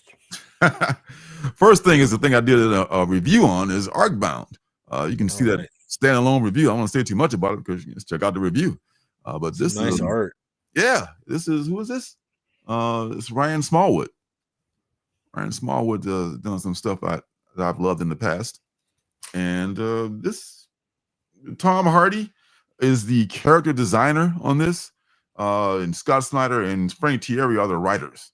So he probably just came up with these ideas, I imagine, about how you wanted them to look. And he had this concept for this story, and maybe the writers just took it and ran with it. And I can imagine, but it's your once again the greedy corporation in the future. They just never gonna go away. They're always gonna be there, unfortunately. And this is just going. They're looking for this mineral called what is it? Chromium, which I'm not sure if it's a drug or a mineral, but it's something that they're just willing to kill millions of people to get. And sounds very corporate. Yeah. Sounds feasible. Yeah. This one is the penultimate book last week. This was String. This is from Mad Cave Studios. And this is about a young woman who can, she's a psychic and she can actually see chords. And that's a real thing. And I would explain more about it, but it's a long story. But she sees strings between people who have had sex, And so she could just totally bust, oh, you and you, you and you. And she sees strings between people who have committed murder. And this event eventually plays a part in her life before the story is over with. And she walks into like, the police station, and the people just kind of like scatter because, there's a weird chick again. And she knows, they know that some of them are dirty. And she knows that some of them are dirty. She knows that some of them are hooking up on the side. So nobody wants to, it's like scatter like like flies as she walks in the room. And there's something happening with a mysterious van with a skull painted on it. And there's a story behind that. And I think it's off to a good start. A lot of was given away in the description, so it's not a lot of mystery. But the way they unfold the story, in the story where you get to know her and her friends a little bit, I think that helps out a lot. And it has a preview of the cover of string number 2, and it has a preview of a book that came out this week, which I did not pick up, but I have coming from my comic shops. I didn't see it at the shop. Maybe it was bought before I got there, or they just didn't order that book, called Spectrum, which was actually, this was last week's penultimate book, or week before last, I want to say. Yeah, recently. It was a penultimate book at some point, so whatever it was. Spectrum got a nice little preview, some preview pages in the back of that too. So you can find this by Paul Tobin, and Paul Tobin wrote what book that we love? Bunny Mask. Your sickness. Yes, you got it. You got it, sir. Yes. Bunny Mask. All right, so that's a good one. The next one. Oh my God. Yeah. The Feeding. The Feeding was a book that came out almost a month ago. It's a one-shot, which I love. I love me some one-shots. Love one-shots. Love limited series. Lack of commitment. You read it, you're done. What's next? You don't have to worry about, oh my God, I'm hanging on. But there's something to be said for the cliffhangers too. So The Feeding is really kind of a complex story. There's this guy who is like a day trader, real scumbag, real like typical guy, like the guy from American Psycho, kind of, and he has a story. I mean, he didn't just become a scumbag overnight. And his story is rather dark, and it tells that story. It involves him being abused by his stepfather, and they portray his stepfather as a monster, which he literally is a monster. But they kind of like present it from his point of view, like this is why he's like he is, and it follows the story of this painting, which symbolizes kind of the evil, and it makes a turn. I don't want to give too much of it. It's hard to like talk about it without giving a lot of it away, because if I give too much of it away, it'll take away from the enjoyment of the story. I hate to be a spoiler, unlike some folks who just put it out to stuff like that. I hate to, but there's a turn in this book where you think it's talking about this evil painting that absorbs people or does some things, and then it makes another turn where you're talking about a person, and you're talking about from a different angle, like, wow, I didn't see that as the bad guy at all, or I didn't think that was going to happen at all. But it's from James Boer, I want to say, no, sorry, David M. Boer, who wrote Canto, and art is by Drew Zucker. I think that's that same Canto team. Drew Zucker is the artist for Canto as well. Very different story. Very different story than Canto. Dark in ways, but it's very well done. I think you can find this this one shot, The Feeding, from Image. This is definitely worth it. Definitely worth picking up. Pick it up. Very cool. Yeah. Yes, and yes, Lisa has great taste here. Bunny Mask was great. And Bunny Mask might be something. Bunny Mask might be some kind of a property at some point. I would be surprised. All right.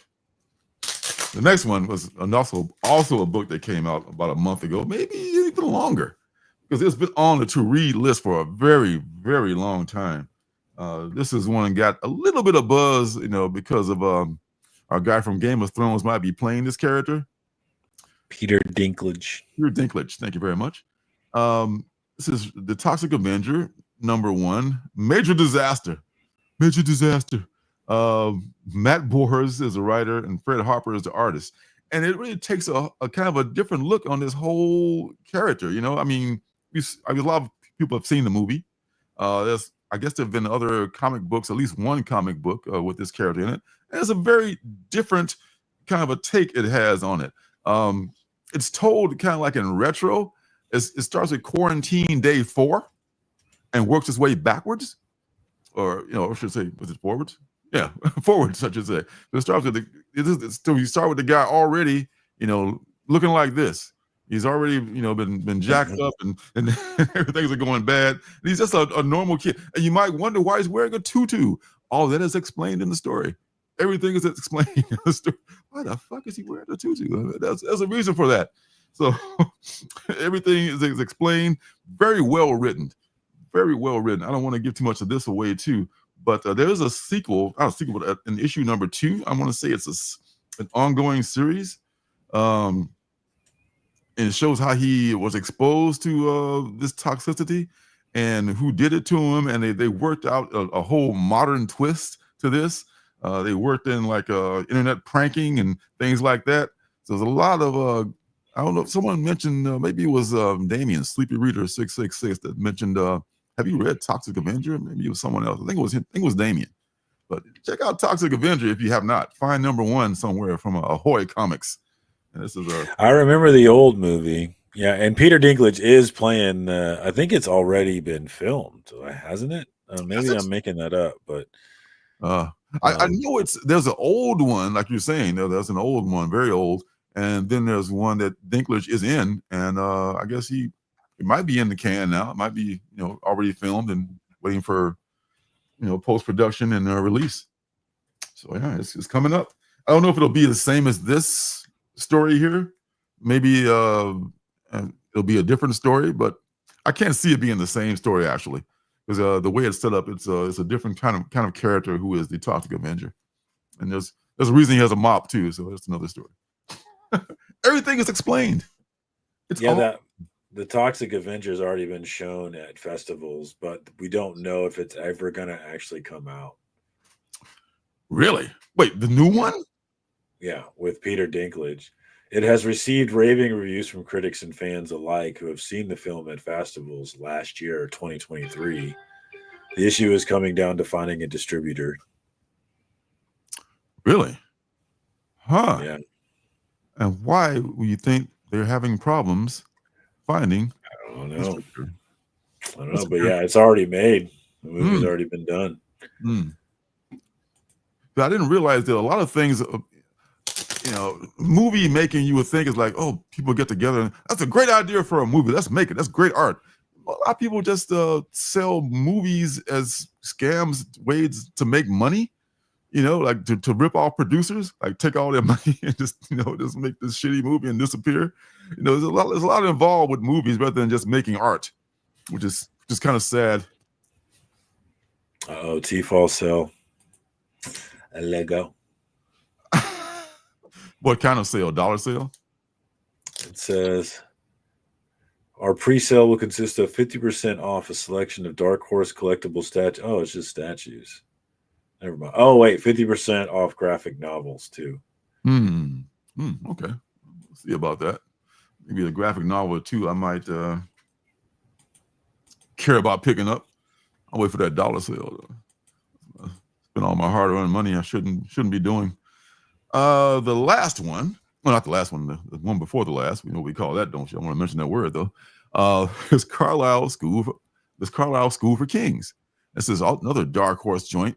I heard about this on Jim Comics, JIMS Comics, Jim's Comics.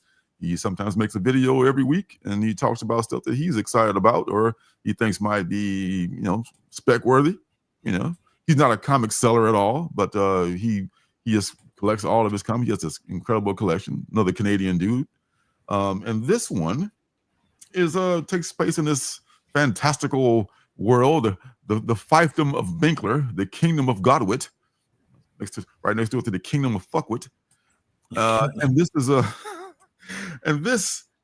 is about these young kids, and they're growing up. They both want to. Apparently, there's a school that trains people to be king. I guess in every 30 years or so, they maybe it's longer than that, but every span of time, they replace the king with a candidate from this university or from this academy, the school for kings. And she has dreams of becoming king one day, and some stuff happens to her, and her parents are killed, and that's her origin story of where she's motivated to wreak revenge on whoever did this to her parents.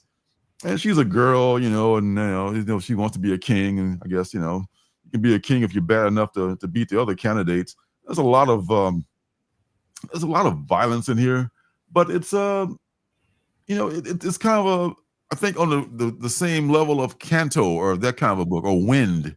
Maybe not as good as Wind, but the low print run on this probably makes it a $3.99 book. Once again, it's a decent story, and if it ever gets picked up as a property, hey, I got a copy of it. I can flip it if I want to, but not a bad read either way. So the Carlisle School for Kings, not a lot of these out there, so find one if you like fantastical fantasy.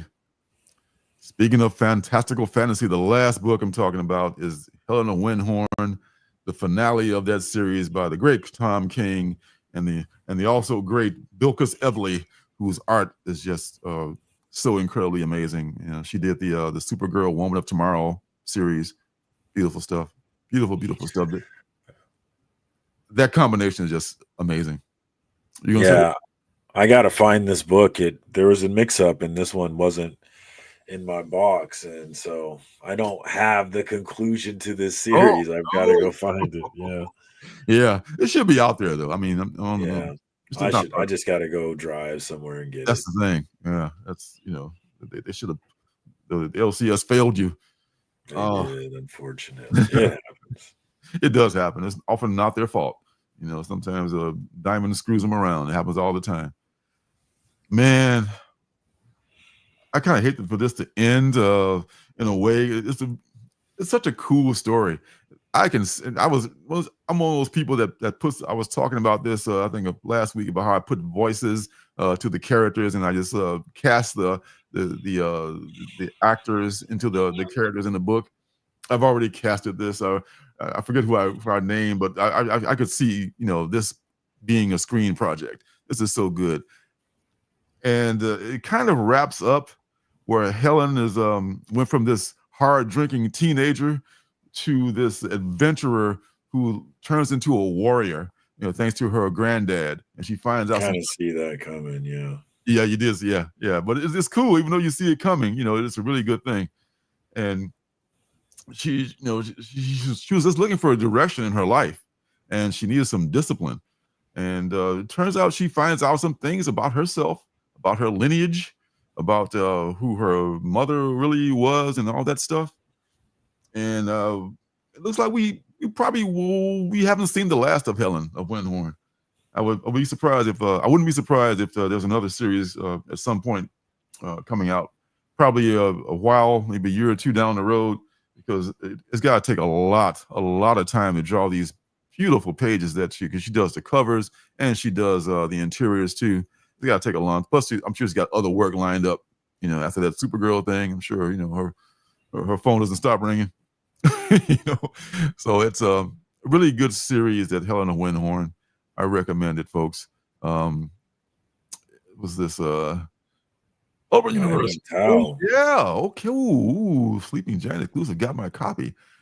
Oh, is that I don't think that's in this week's preview, but maybe next week's previews. I pre-ordered one of those. I didn't get the Virgin variant, that's for sure, because that's a retailer exclusive. Not retailer. Yeah, retailer, I guess it'd be the ones you buy online, right? Or what do they call those exclusives? Yeah, retailer exclusives. Yeah. Okay, Sleeping Giant. Yeah, a lot of good-looking books for that. And this is going to be, look out for this. This is the first full appearance of the Ultimate Wolverine. So, just FYI. I know a lot of y'all don't believe in specking, but yeah, look back on this.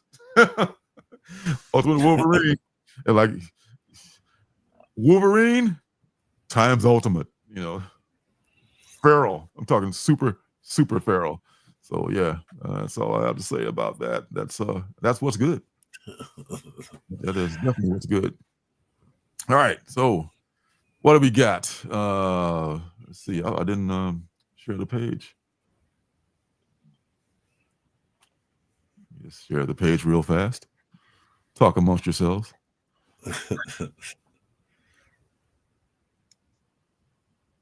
Stop screen. I want to share screen. I don't want to stop. I'll have to look up that Ivan Tao. I'm kind of curious what it looks like. Yeah, me too. That is awesome. Oh, what am I doing? Oh, here we go. Why am I not showing the screen? Okay. All right, present. I don't think StreamYard likes me. Doing crazy stuff. Here we go. All right, so what's coming up next week? Dear Detective. There we go. Detective Comics. This is number 1091. It's amazing they have not rebooted this series. This is probably the last remaining unrebooted series. Maybe Action. Action is also remains unbooted. Unbooted and unmuted. So yeah, that's am I still pulling this? I'm not sure if I am or not. I know I used to pull it. Not sure if I'm still pulling it. See, we got some nice covers in it. Which one is it? Okay, Detective. It's Tech, as we call it in the biz. That's a cool cover. Your boy Tom Taylor's writing it now. Yeah, I'm not adding it. I need to drop books. I know, me too. That's why I'm dropping. Got a list of 3 I want to drop right now. This is who is this? Bruno Redondo. Looks a little different than his normal stuff though. It looks a little more primitive. That's him though. And the cardstock variant. And it's Simon Bisley. Oh God, he did some Ninja Turtle stuff back in the day. I haven't seen his work in a while. That's trippy. And McFarlane Toys. Who's drawing it? Is that Todd? I don't think that's Todd. Who's the artist? Oh, No, that's the artist. That's not the cover artist because it says cover artist. There we go. No, editor in chief. Doesn't say. Okay, maybe just the computer drew it. If the dingo ate your baby. I don't know. Who the fuck drew this? But it's still kind of a cool cover. It looks very kind of a cross between Frank Miller's Batman, Absolute Batman, and regular Batman. I kind of like it. It looks like it's an action figure. It looks like his thighs are like articulated like an action figure. Okay, maybe that's what it actually is. It's just a posed action figure. I finally figured out. I'm a pretty bright fella. It's a posed action figure. That's what it is. Derp. Okay, got it. All right. And 1 in 25 Ashley Wood cardstock variant, which is kind of cool too. I like this. I don't know if it's 1 in 25 cool, but if I got it for a good price, I'd buy it. Okay. Moving on. Close a few pages first. Want the machine? Oh, if the lights go out all of a sudden, like I was mentioning when IS was on here, we got this bomb cyclone off the coast. They were talking about it like it's people have been buying all the toilet paper out of Costco, expecting a big thing to happen. But so far, knock on Formica, nothing has happened. So if we lose power and go off the air, that's what happened. So it wasn't my fault this time. Amazing Spider-Man, the 8 deaths of Spider-Man, not going to buy it, not going to do it, not going to bite. Wouldn't be prudent. That's right. Wonder Woman, Ultimate, excuse me, I would get those Ultimates and those Absolutes mixed up because they're so both very awesome. Absolute Wonder Woman for sure. I might be pulling this from both stores. I might be getting double copies of this. I'm thinking of just, like, this is awesome. Yeah. Kelly Thompson's writing it. Hayden Sherman's drawing it. And who's the cover artist here? Looks like who is the cover artist? Oh, here he is. Hayden Sherman's doing the cover on the A cover. Okay. He's the interior artist too. Yeah, I want to see more of that story. I mean, the first issue was really great. Like Sleepy was talking about how they showed her growing up with Cersei being her mom, who didn't really want to be a mom. And it was a pretty good way that they illustrated that. This is Joelle Jones? Yeah. Man, she's versatile. Wow. Yes. Look at that. And Stephanie Hans has a nice one. I love that big ass sword, man. And the way she pulls it out. Have you read that issue? Not yet. No, I'm saving it. I want to read more than one issue when I read that. But I do have the 1 in 25 for #1 on its way. Oh, good for you. That's a good one. Yeah, the way she pulls out, excuse me while I whip this out. The way she pulls it out. Ooh, that's what she said. Exactly. Hey. She just pulls this thing out of her magic bag like Fergus the fucking cat, and this giant fucking sword that's like, just physically, like the laws of physics would just like defy. You have to be like as strong as as King Kong to even wield such a sword because of the wind resistance. But it looks cool as hell. Love that giant sword. And what else we got? This one here. This last one is Raphael Albuquerque, who's got a nice Wolverine cover. I think that I might end up picking up if I can find it for a good price. That's very cool. That Stephanie Hans gives me tingly feelings. Stephanie Hans. Yeah. I like both. I like the Albuquerque and the Stephanie Hans. Albuquerque. That's right. The wrong turn in Albuquerque. That's one of my favorite Bugs Bunny lines. I know, right? All right. So Superman #20. Am I still pulling Superman? I'm not sure if I am or not. I was for a long time.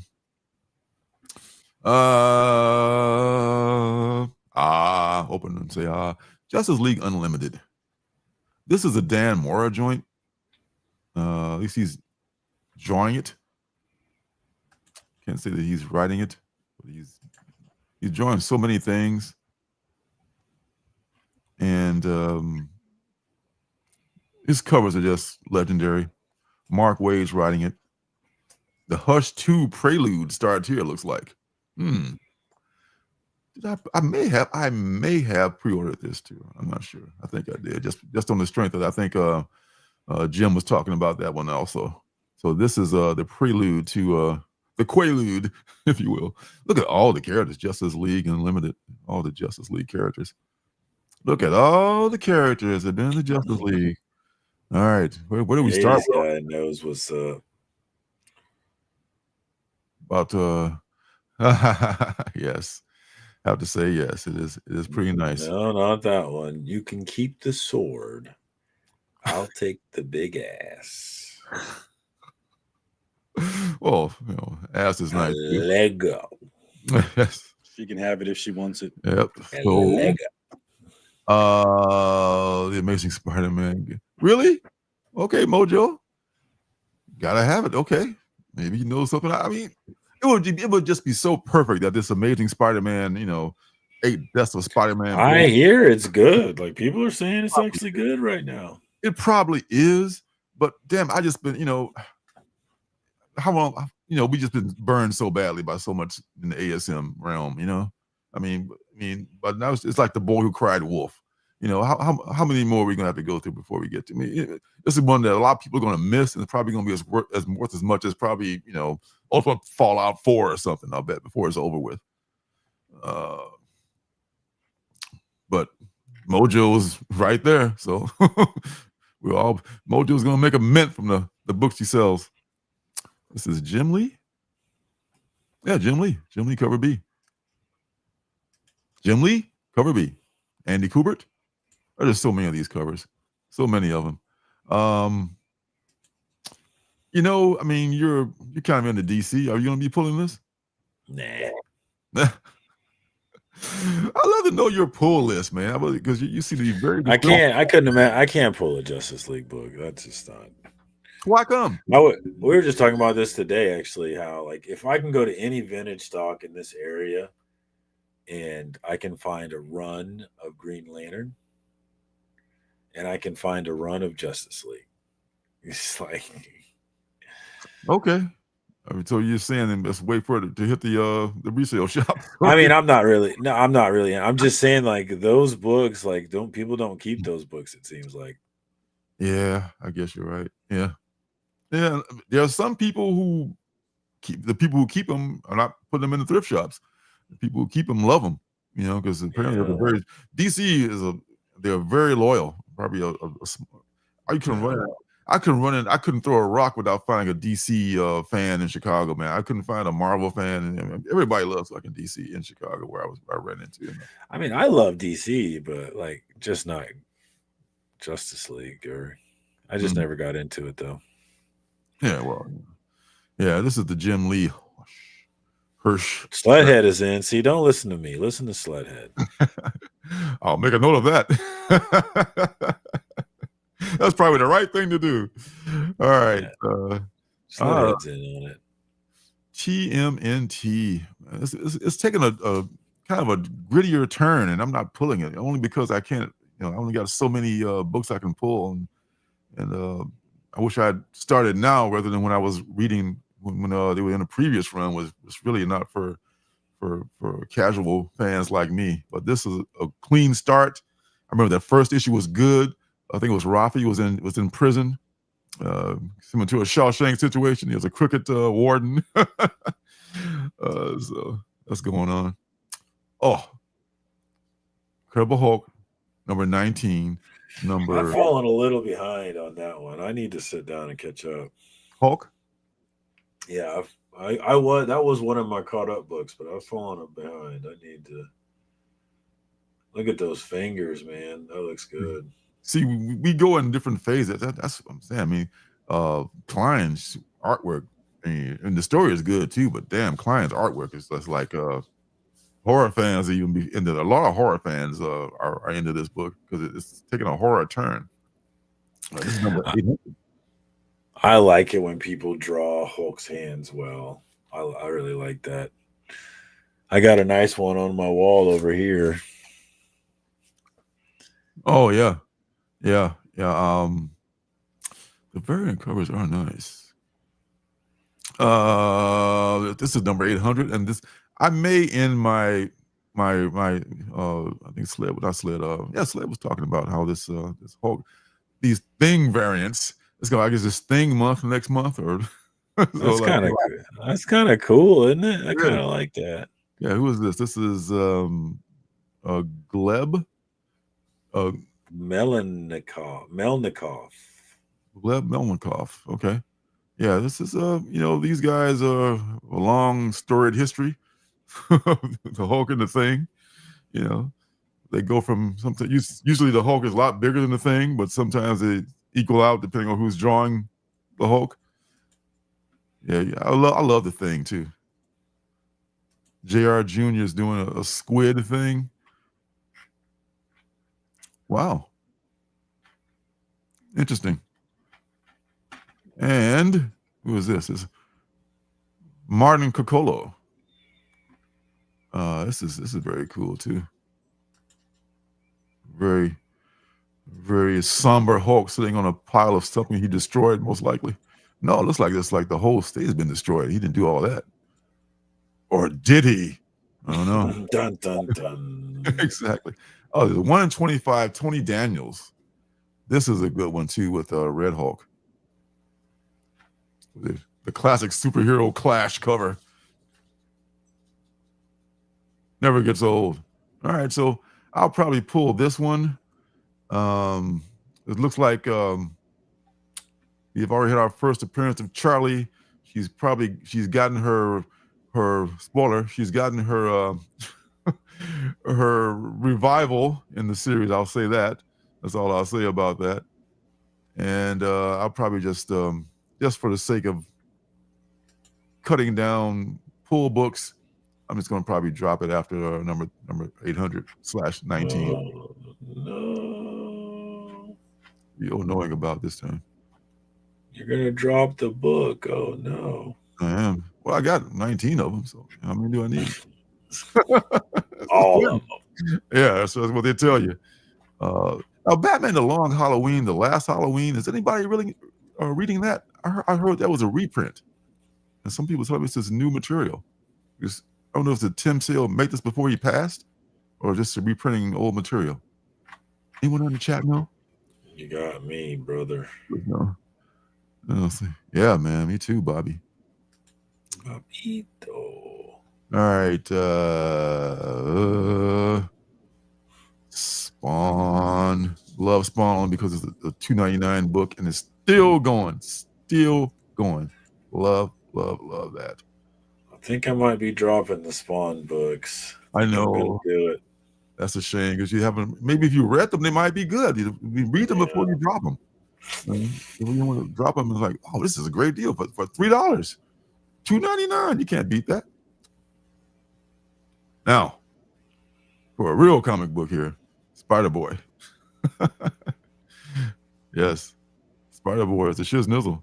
The origin of Spider-Girl. Is she friend or foe? I'm guessing friend. It's not looking good for Spider-Boy. This will be a fatal issue, especially once you learn about the Golden Fang and why it may mean the death of Spider-Boy and Daredevil. Oh, no. Better not be that. Dan Slott, you kill Spider-Boy and Daredevil, you're fired. You're fired. Yeah, this is pretty cool here. And I think she made her first appearance in costume last issue. Got a few copies of that. I guess something's going to happen here. I don't know if I ordered any of these covers here or not. They look kind of cool. Chrissy Zulo is doing the Thing cover for Spider-Boy. This Thing month, don't you know? That's how Marvel rolls. I already got a Todd Knock variant of almost this very same pose here of Todd Knock and Spider-Boy. I think Spider-Boy could stay.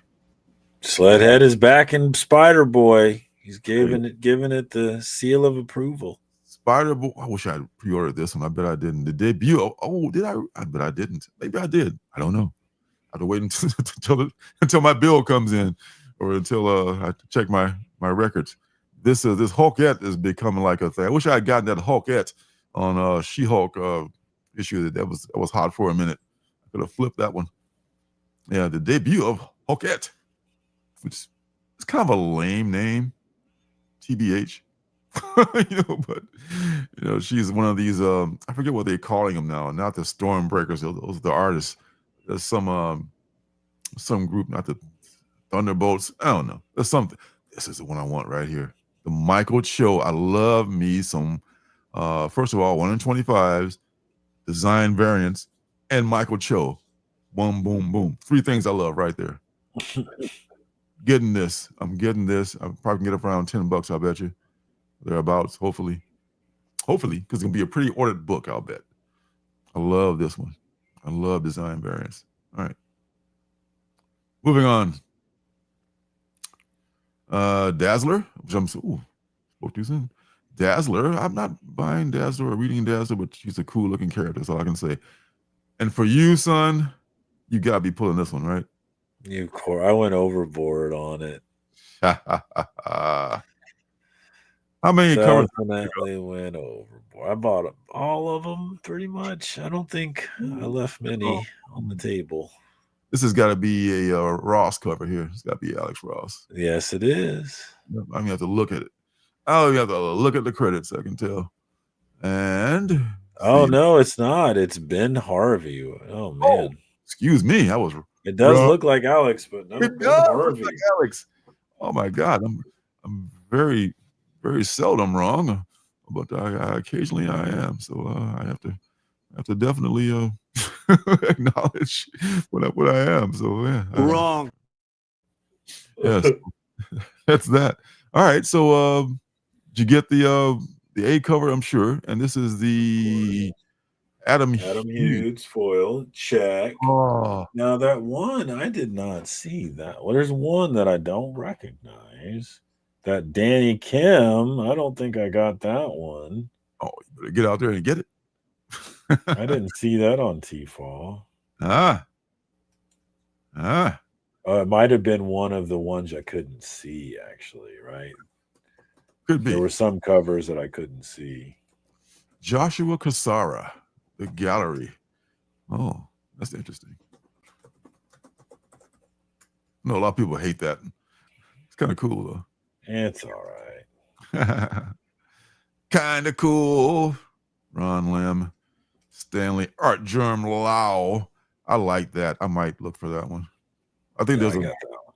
Yeah, you got that one. It's an open order. That's we locked in. This one is a woo-wee. I won't be able to get this one. Yeah, I'll have to get that whole open order. This is a 1 from 100. Good choice for the 1 in 100, though. That's a good one. That's a good Art Germ cover. Her ass is literally on fire. Who is this character? I don't even know. Firestarter. Really? Firestar, I mean. Firestar. Firestar used to be a man. Maybe that's the DC. No. No, am I wrong about that? She was in. She wanted to be a member, but Hawkeye was. She wanted to be a member, but she never joined. Hawkeye was a complete dick. She was trying to join, but Hawkeye was trying to get the Thing to join West Coast Avengers. The Thing. Yeah. Of course, the Thing never joined. Of course not. But Hawkeye was a dick, man. Honestly, if you go back and you read West Coast Avengers, Hawkeye's a dickhead. The guy. He really is. Oh, that's a shame. That's a shame. That was one thing that Beckerman pointed out to me, and then when I was reading it, I was like, man, Beckerman's right, dude. Hawkeye's a dick. And then he was never more of a dick than when his wife gets raped. And he's more worried about her breaking the Avengers bylaws because she didn't save her rapist from dying off of cliff. Did Jim Shooter write that? I mean, who the fuck wrote that? Is it from a while back? It would have been around the 30s. The 34, I think, is the penultimate, or it's the big book where it shows the Phantom Rider hanging off the side of a cliff and Mockingbird's at the top, and that's where it happens, where she could have saved him, but she doesn't. But also, he doesn't explicitly rape her, but I mean, they don't show him raping her, but like it's clearly implied that he did, So. Yeah, it's pretty terrible. Hawkeye's, if you want more information about that, it's actually Comic Book Storytime, Episode 1. Beckerman goes through why Hawkeye never deserved Mockingbird. Wow. I'm so disappointed that whole thing didn't happen with Agents of S.H.I.E.L.D. spinoff with Mockingbird and her boyfriend. That could have been a thing, but I guess it wasn't. The suits didn't see it happening. So, anyway. Oh, look at this. Okay. I thought Spider-Man and his amazing friends, Iceman and Firestar, was a man. Definitely a man. But maybe they gender swapped Firestar eventually. I don't know. I'm just speculating. Maybe there's more than one Firestar. It's entirely possible. But there you go. The woman Firestar, she's been around West Coast Avengers a long time. Okay. Long time. All right, then. High Street #2 coming out. Loved High Street #1. I missed the Devour issue, and I can't find it anywhere. I'm going to have to go looking for it, and I'm going to go to my comic shop and look for it or something. I can't find that Devour issue from the Hyde Street universe, or should they what is it called again? Ghost Machine. Thank you, Ghost Machine Universe. Yeah, that shit. Yeah, I missed the Devourer. I think they were late with the DC books that week, and I came back and they were all gone, and I just never picked that up. I didn't pre-order it or anything, so I'll be able to. It's only a one shot. Oh, I love one shots. So I gotta find it. And it's Black Canary. She's getting her own story. Another one of those underdeveloped characters. Blade, Red Band. Rogue Sun still going at 23. God bless the Radiant Black universe. Hello Darkness. Always a good series, and always a woman partially dressed in the preview on the cover. Always. And Grommets. A quick look at Grommet, the penultimate issue of Grommets. Let's see. Yeah. Number 6. I have not, no spoilers, folks. I have not read anything after number 2. So I've stacked them, and I may wait until this one comes out to read them all. I know some big shit happened in the last issue, but I've managed to not find out what it is, and I'm trying to keep it that way. So only 2. All right, I won't spoil it. I'm looking forward to reading this. I know. And those frickin' assholes. That's all I'll say. That's all I know. Kevin Cross. This is the 1 in 10. The 1 for 10 has been doing pretty well with this book. They only make 2 covers. Sometimes they make 3, but usually just 2 covers. Yeah, the Grommets has been doing quite well in terms of it's been hitting the top 10 list. Multiple covers have hit it. There's been a little buzz around this book, man. I'm not the only one loving it. A little bit of buzz.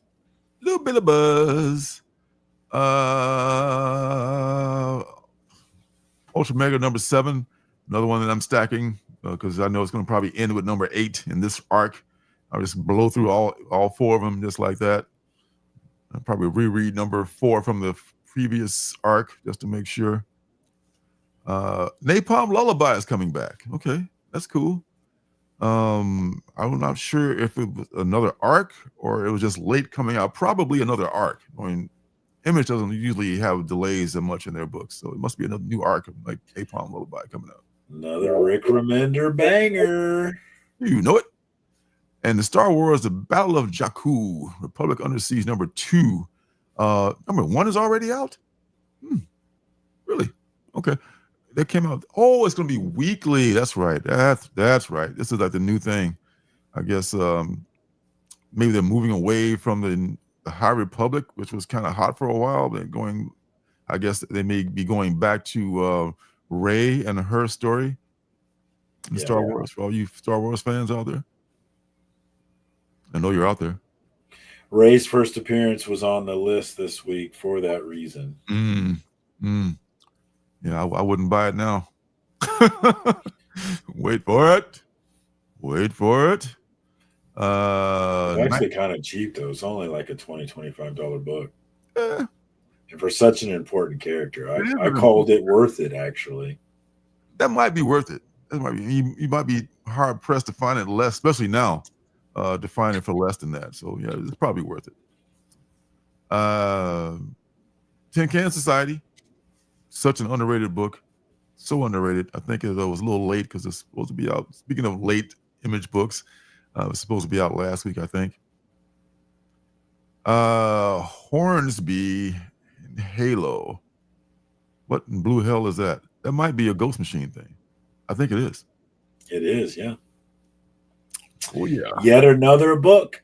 And the nice thing, I was talking about this recently, but the nice thing about the Ghost Machine that makes it different from kind of the DCU universe and the Marvel universe is that while all these books are in the same universe, they're really not in the same universe. So they're not really beholden to each other. Like the physics in one book don't have to match the physics in another book because the way that they are connected is through this multiversal thing, right? So a lot of freedom in all the books to be very different books, and you're going to get a different style here in terms of Hornsby and Halo as compared to Rockefellers, which came out today, as compared to Red Coat. So there's something for everyone in this Ghost Machine universe. I'm a big proponent of it, obviously, but Get in where you fit in, guys. Peter, if you are a fan of Peter Tomasi, how do you say it? Tomasi.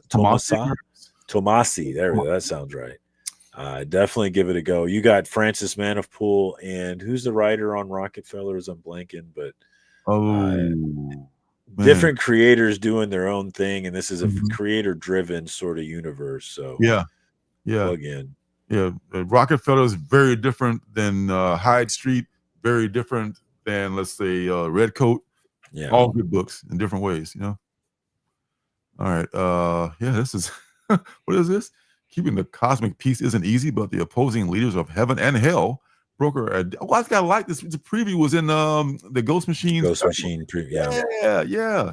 They broker a deal that trades Zachary Halo, an angel child, to a demon family, and Rose Hornsby, a demon child, to an angel family. So it's this true nature versus nurture thing, which I completely agree with. Fuck all that bloodline shit. It's about your environment. It's been going on since the Prince and the Pauper. That's as old as dirt. People talk about, this is great bloodlines. It don't mean shit. You take the richest kid from blue blood and put him in a ghetto somewhere, or vice versa. That's going to shape the child's life. And so for that reason, I'm in on this one. Love the art. Love the writer. Dave Johnson variant. Yin Yang. The Yin Yang cover, that's pretty cool. That's right. What he said. All right. Moving on down the list. Nancy Barge.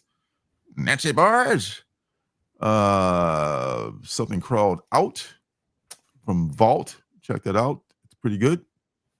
They always give you a free first issue. Well, they have given you a free first issue, and they deserve it.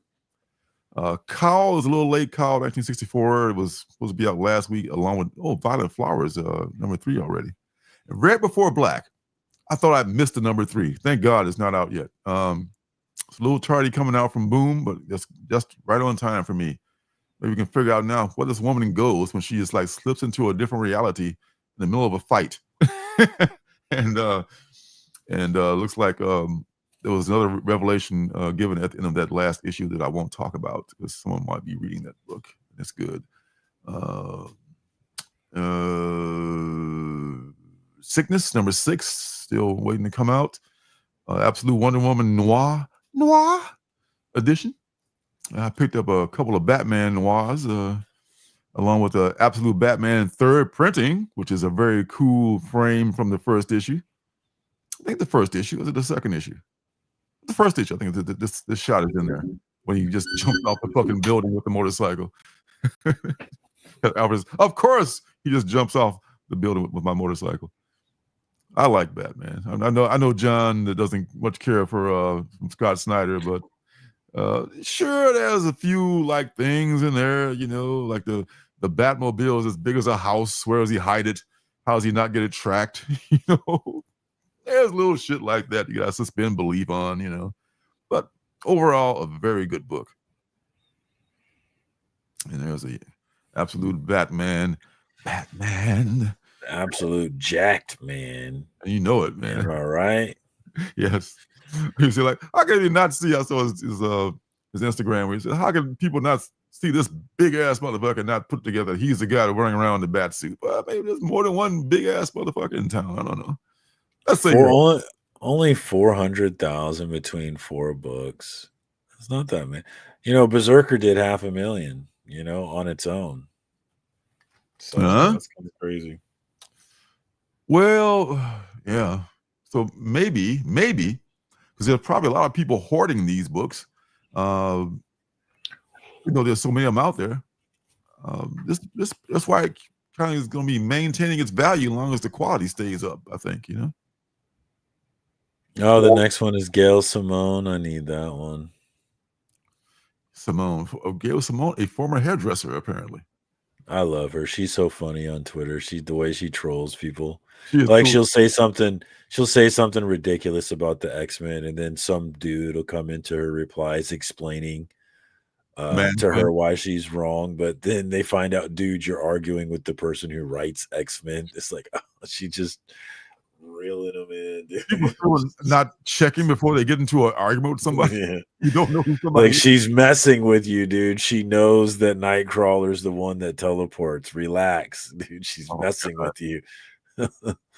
He's trolling you. Now, this is it's from Dynamite. I'm kind of torn with this because it looks like it might be kind of good. Alex Segura is writing this. Sometimes Dynamite gets a property and they just want to keep the property, the license, and they just put out any kind of crap like what happened with the Green Hornet last series I bought. Scott Lobdell wrote it, and it was just so bad I couldn't even finish it.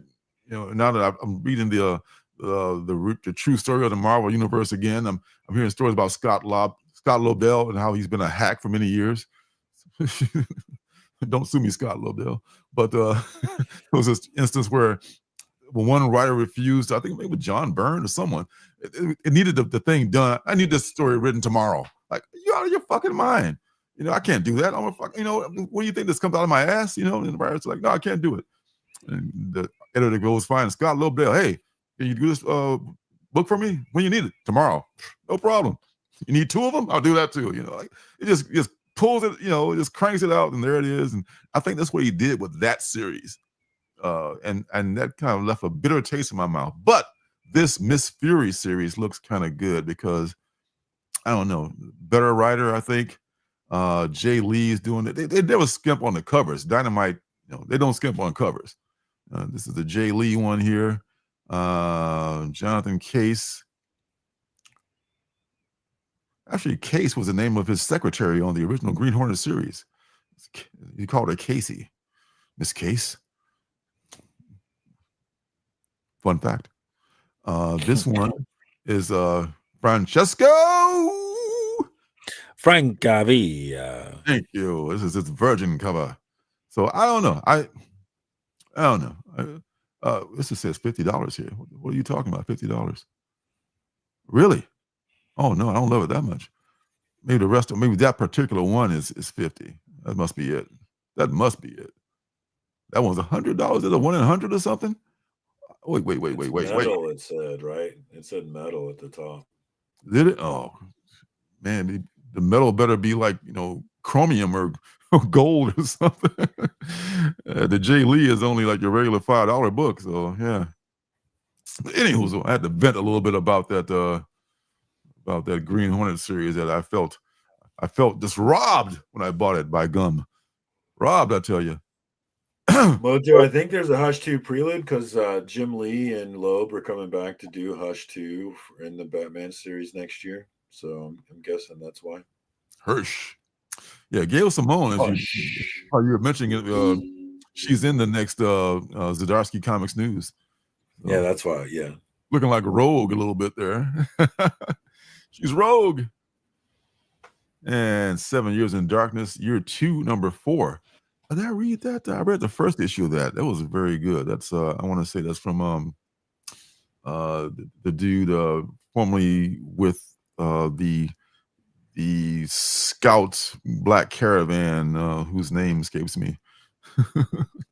I can't remember everybody's name. I'm sorry. All right, so coming on down the list here. I tell you, this particular book here, Synapse. Let's take a real quick look at it. Was very close to being considered for the penultimate book. It's from Mad Cave. Couldn't find a lot about it. It doesn't mean it's not good. In the year 2030, a family-run private defense company, Synapse, secretly puts together the pieces of a mysterious giant robot while training physically gifted individuals to one day control it. However, with the startling increase in UFO sightings, the family finds their time is running out to assemble the ancient machine. Not familiar with the concept. Sounds okay. One person says sounds interesting and fun. I'll give this a go. I love giant robots and kaiju stories. I'm kind of iffy on that whole giant robot kaiju thing, but I like the cover a lot, so maybe I'm just another cover sucker, and I picked this book up at all because it might just be, another boondoggle. So that said, it is time that we all wait for. At least I do. It's time for the penultimate book, and here it is.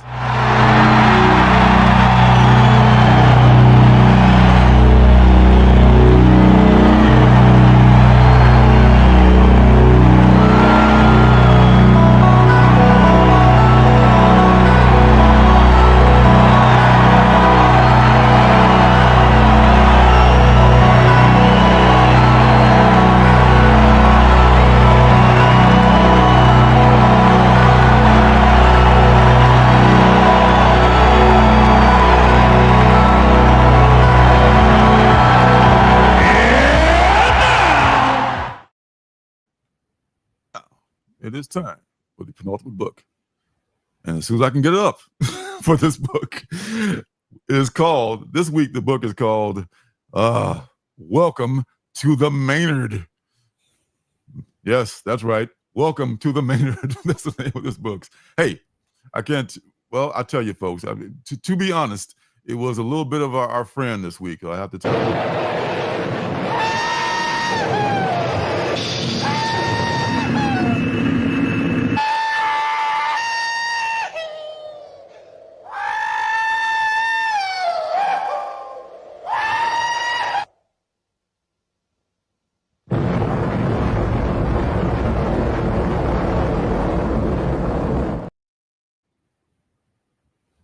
Yes, that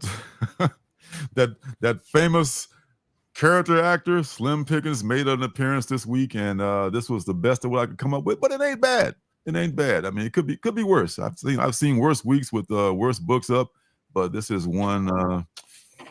This is one of those times. So here's the trailer for Welcome to the Maynard from yours truly. The Maynard is a hotel unlike any other. A place where every guest and staff member has magic in their veins. It's a hotel for magicians, witches, and otherworldly beings. It's also where Philippa, Pip Dale, begins her first day as the hotel's new bellhop and house detective trainee. She's immediately sent on the hunt for a magical hotel thief whose daring thefts are part of a much larger picture. One that could easily turn deadly at any moment. And that's just one of the many challenges and perils Pip must face in her new job in the magical Maynard Hotel. A wonderful, thrilling, fun place. So please come in and stay a while. Look kind of fun. You know, the art looks a little cartoony, but that's not bad. I mean, cartoons aren't a bad thing. It might be a very good story. It looks like it may be youth, like a youth kind of a thing going on there, young adult kind of a thing. But it doesn't mean it's going to be bad, you know. So I'm trying to expand the horizons of the penultimate book. So yeah, that's my story. Doesn't look bad at all. I mean, I couldn't find any artwork other than very little artwork other than just the covers. So I had to use that for the backgrounds, and that's all I have to say about that. Your penultimate book, folks. Nice. All right, coming on down the list. Goober's number 3, Absolute Wonder Woman, second printing using the Jeff DeCall cover here. What else we got? Damaged People number 4. I guess it was a 4-issue series, not a 3-issue series. Very good from Damian Conley. It's one of my favorite things that he's done. Carlisle School for Kings number 2. So that's out now.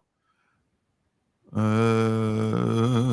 last one we want to look at here, The Veil number 2. That can't be, or number 1. I haven't gotten it yet, so it's got to be a mistake. It's probably just a misprint or something on League of Geeks' part. Kapow number 3. Like that cover of that name. Don't know anything about it. Don't know a thing about it. The last thing we want to look at is this one. Trample number 1. from Comics Experience Publishing. When her child is harmed in a trap meant for her, a vengeful mother is forced to hunt down and destroy the lives of those responsible. Twice. 2 times. They call me 2 times. I say things 2 times. Is it an elephant? Is it a monster? Or is it both? It's a big mofo. I know that. Yeah, there you go. An elephant on vengeance. What the? I know, right? What the? Hey, elephant ain't nothing to fuck with. Elephants are very smart, and they don't forget. It's like a thing. Like, hey, you don't mess with them, they won't mess with you, but they will fuck you up. Tell some people in the circus, like, you know, I know you've been hitting me with that whip all this time. I'm just biding my time, baby. It's one of these days, I'm gonna step on your ass. It's gonna be all over. All right, so this person say, so it's the movie Orca, but with an elephant. Yeah, I'd read that. Man, I saw that. Me too. Was it a gore? Me too. All right, so that being said, that brings this to an end, folks. And now it's time to say goodbye. Yes. It all comes to an end. Thanks to everyone who stopped by. Yeah, me too. Elephants are amazing. They get such a bad rap. Yeah, thanks to everyone who stopped by. Either folks watching on the replay, like I remember to mention in the beginning of the stream, as I sometimes don't. Thanks to I asked Fergus for coming by with his book and support it, please. The link is in the chat and down below in the description. And man, what do you got going on, my friend, my son? Just the usual Monday nights, typically, unless he gets sick. But Monday night with JP's Budget Collecting, Cash or Trash. Tuesday night, FOC and Chill. And then back here on Wednesday night. Bam. There it is right there, folks. And, hey, you know, it's... I'm sorry, one more thing. I should mention, this Saturday I will be on Only Slabs for Rob's Fat Stacks of Comics. So check for me nice. on Only Slabs. Yeah, they're slumming this weekend. Rob, the nicest mustache in the business here. Yeah, nice, very nice. All right, well, I'll be here, and I'll be maybe doing another review. I only do one a week now. That's why I'm doing heavy on the what's good stuff, because I'm only doing one review a week right now. So I've kind of narrowed it down a little bit, but it's great. And next week, this same time, God willing, and the creek don't rise, we'll be right back here. And thanks to all you folks for coming by. We'll see you again next week. Be healthy, be good, and peace and love. Peace and love.